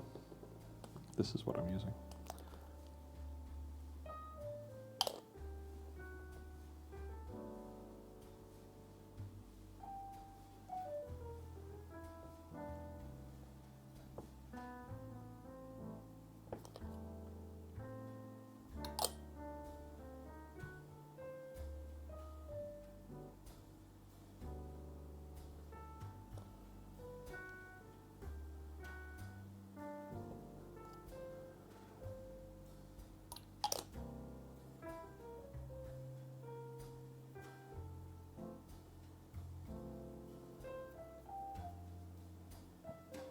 Okay.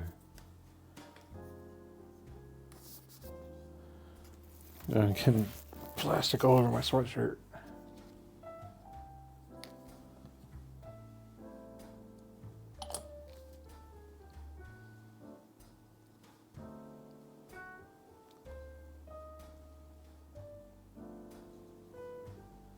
Let's see.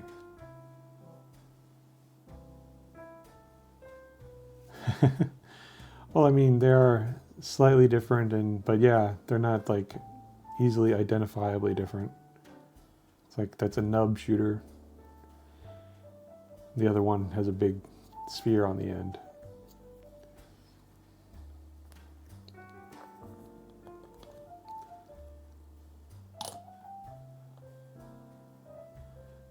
I don't know, there's part of me that always like dreads running into that guy who, you know, pays that much attention to it or worries about it or is competitive enough.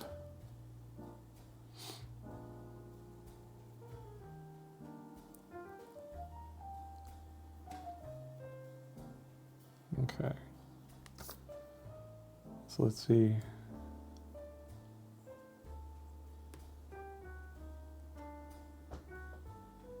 All right, so the 6s are up front.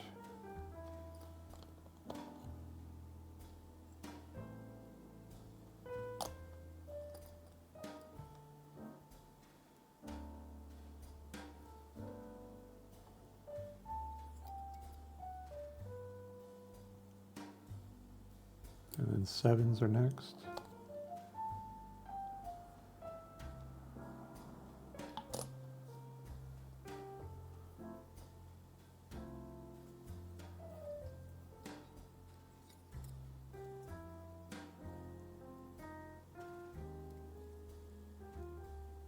Uh-oh. Stop moving.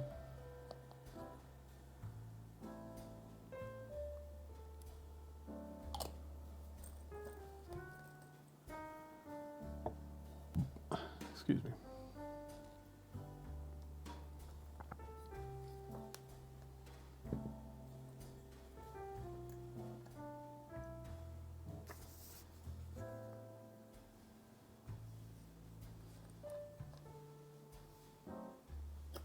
Did I? Yes, I did.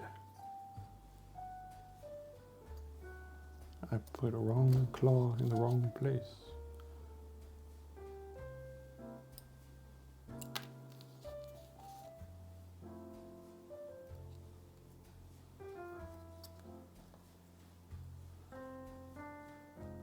I can tell I'm getting tired.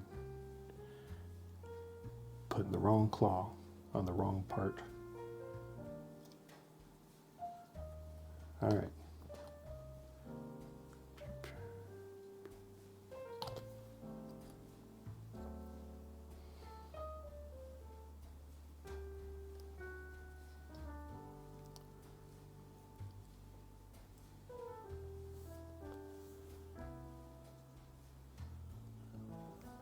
So I think Thursday I'm going to actually paint something. Maybe those Necrons over there, the Immortals. We'll see if I end up painting something tomorrow.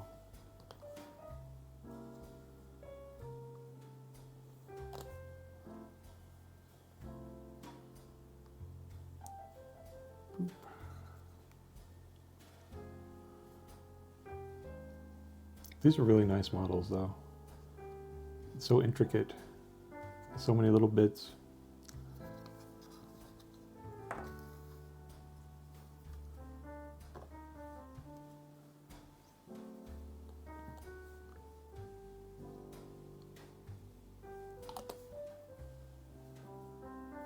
Okay. Thanks for coming by, Vanzig. It's always a pleasure. I'll talk to you later. Probably be wrapping up soon after I finish these guys up.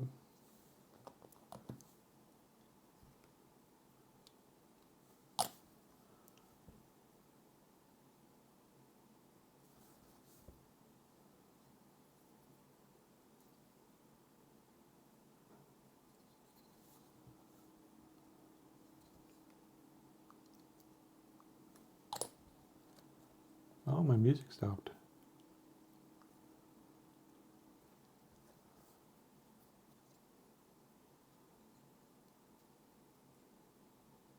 There we go.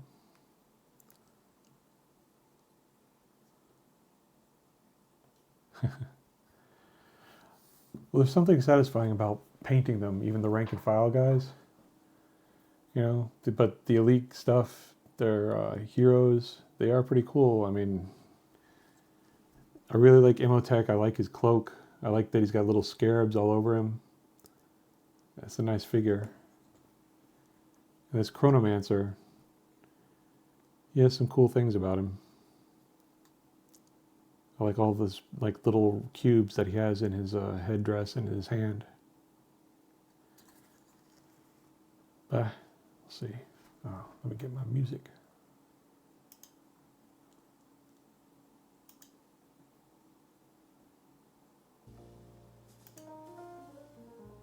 There. A little more smooth jazz. All right. I think we just have claws to do now. Yep. A whole bunch of claws.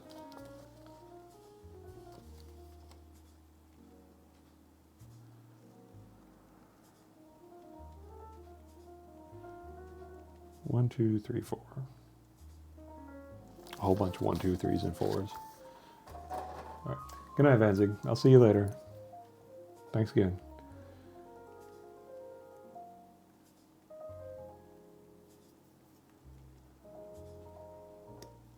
All right, I'm gonna need a whole bunch of these. Definitely not going with the whips for these guys. Going with the claws. 1.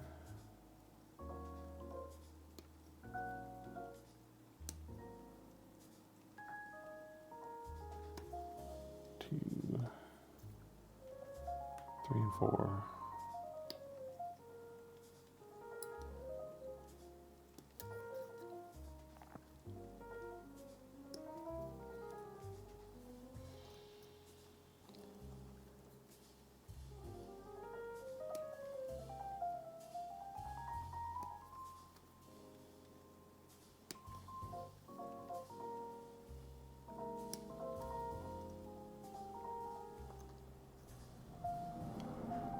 Some more over here.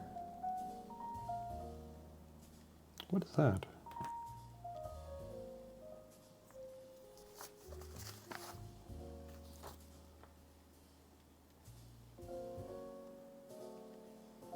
Oh, no, that's number 1. I was looking at the wrong number. It looks sharp and pointy, is what it looks like. 1,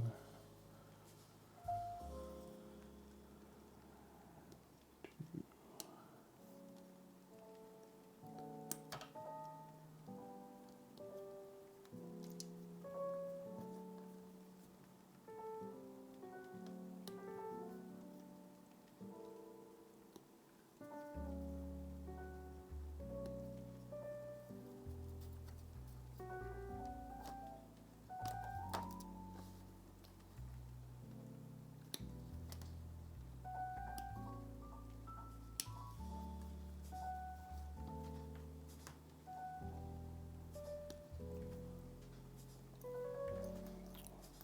That's 1 set of claws.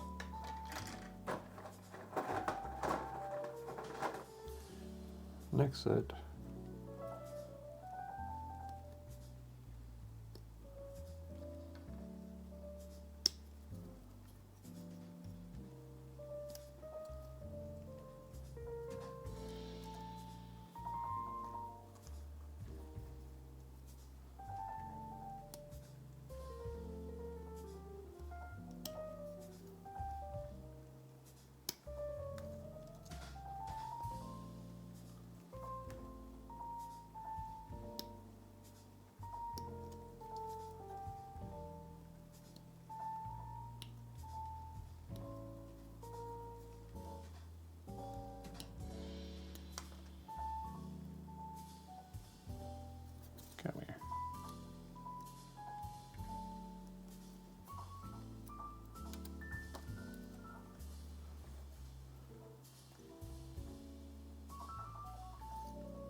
little sharp.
Yep.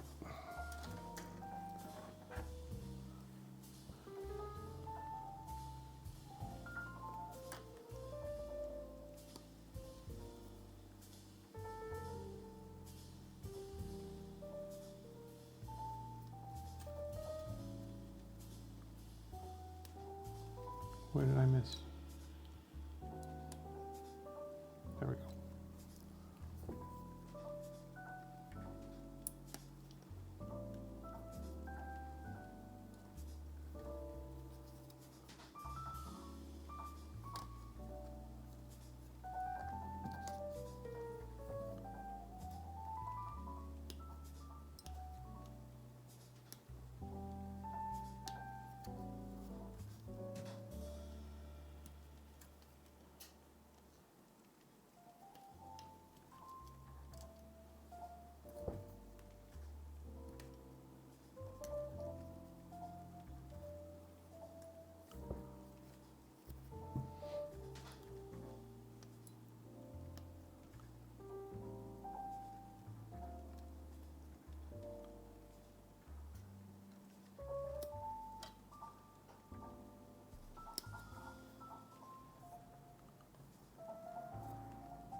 There we go.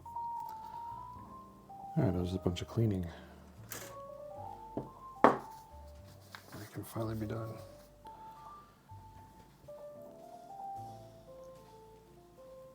Go get some food. Pretty sure McDonald's is closed. No McRib tonight.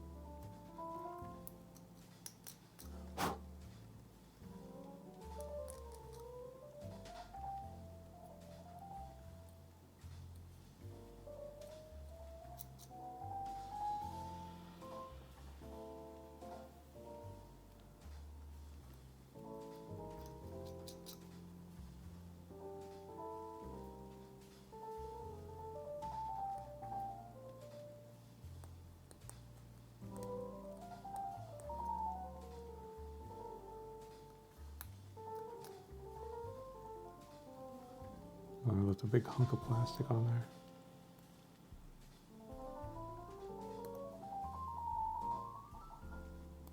There.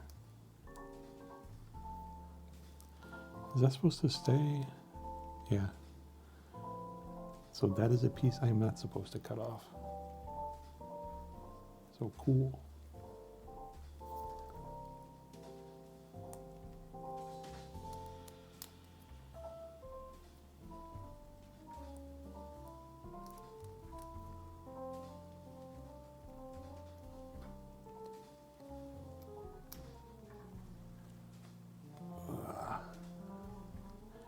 Neck is killing me. Too much staring at tiny things.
Halfway.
Ouch.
Hey, Remnant.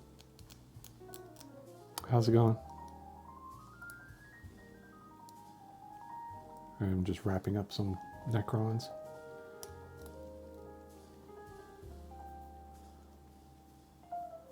And then I'm going to go get some food. And then possibly some sleep.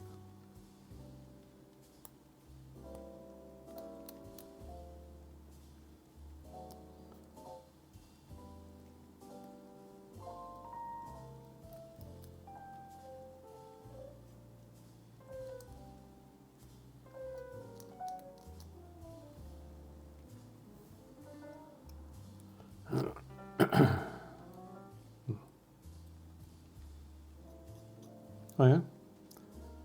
Taking a break?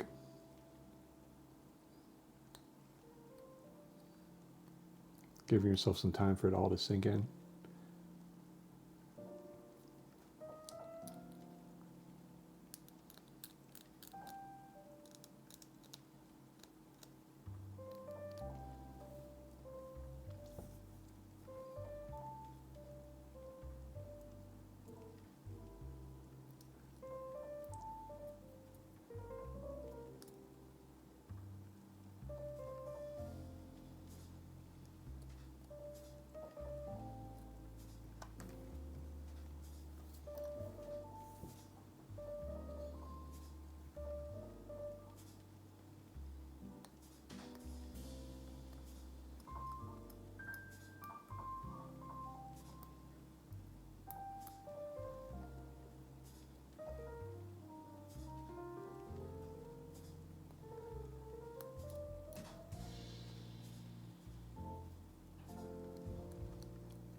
There.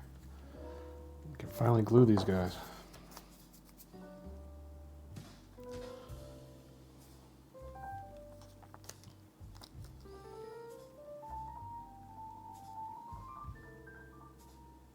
So how do these go now?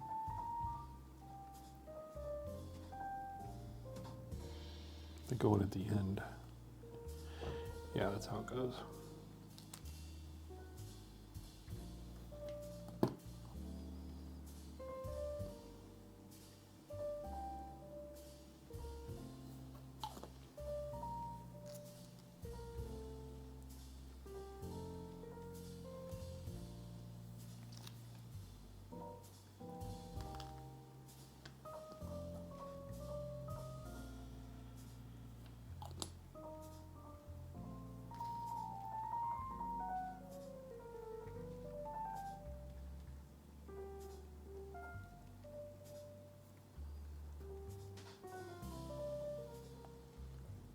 There we go. It's one claw. Excuse me.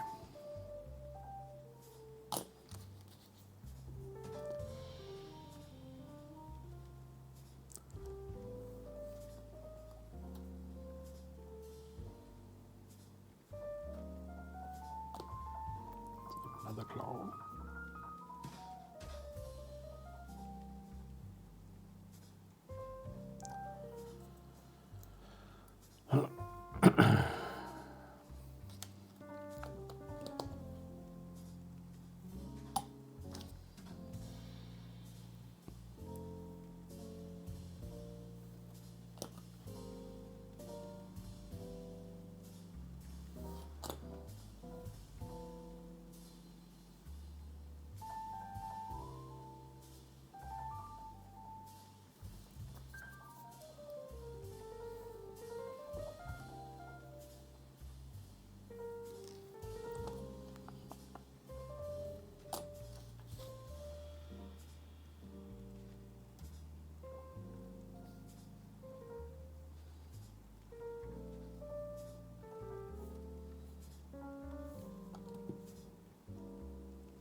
Stop twisting.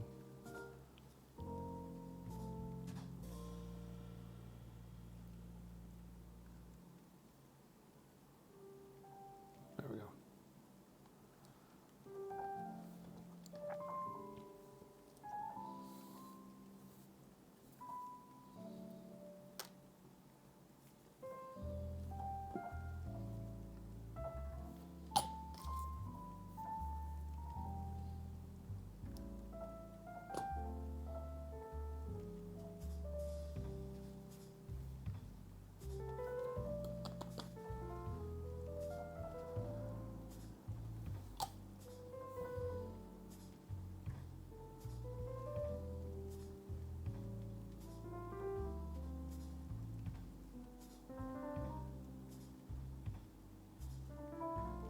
Hmm.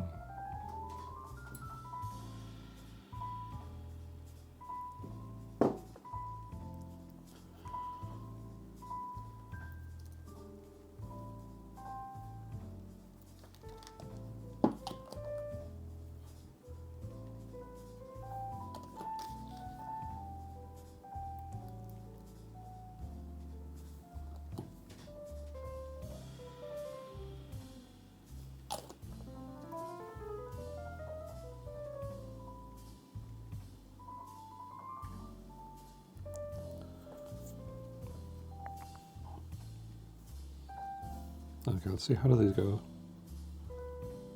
They go like this. Except there.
These fit pretty snugly.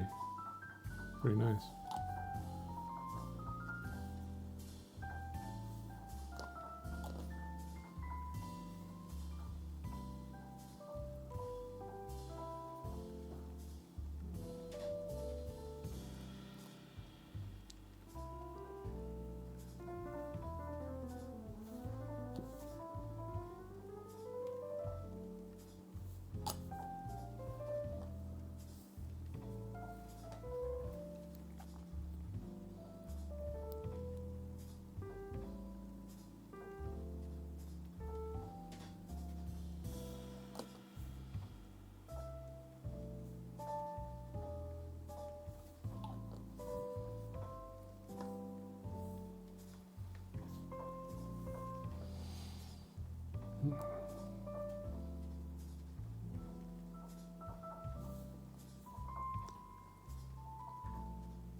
Okay. Here these go now.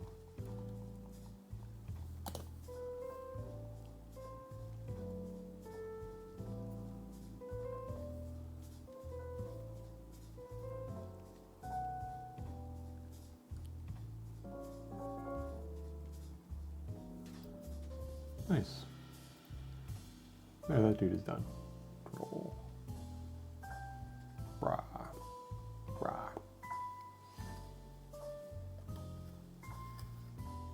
Now this dude.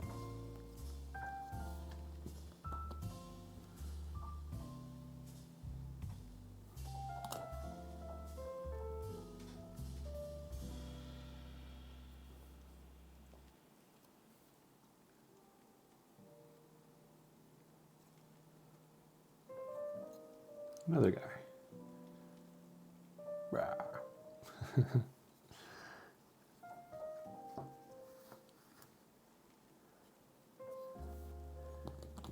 The last dude.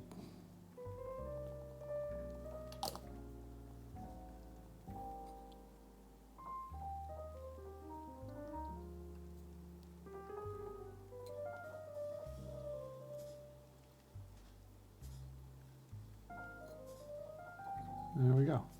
Last guy. Rah. All right. We are now done. It only took, what, 4 hours, dude. What took so long about those guys? I think all the legs and stuff and the claws. Because otherwise they're pretty straightforward.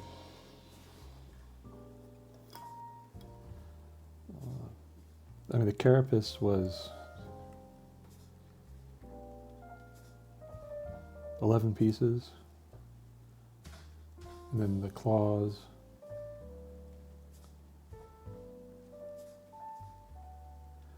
Claws were 20 pieces total. 2.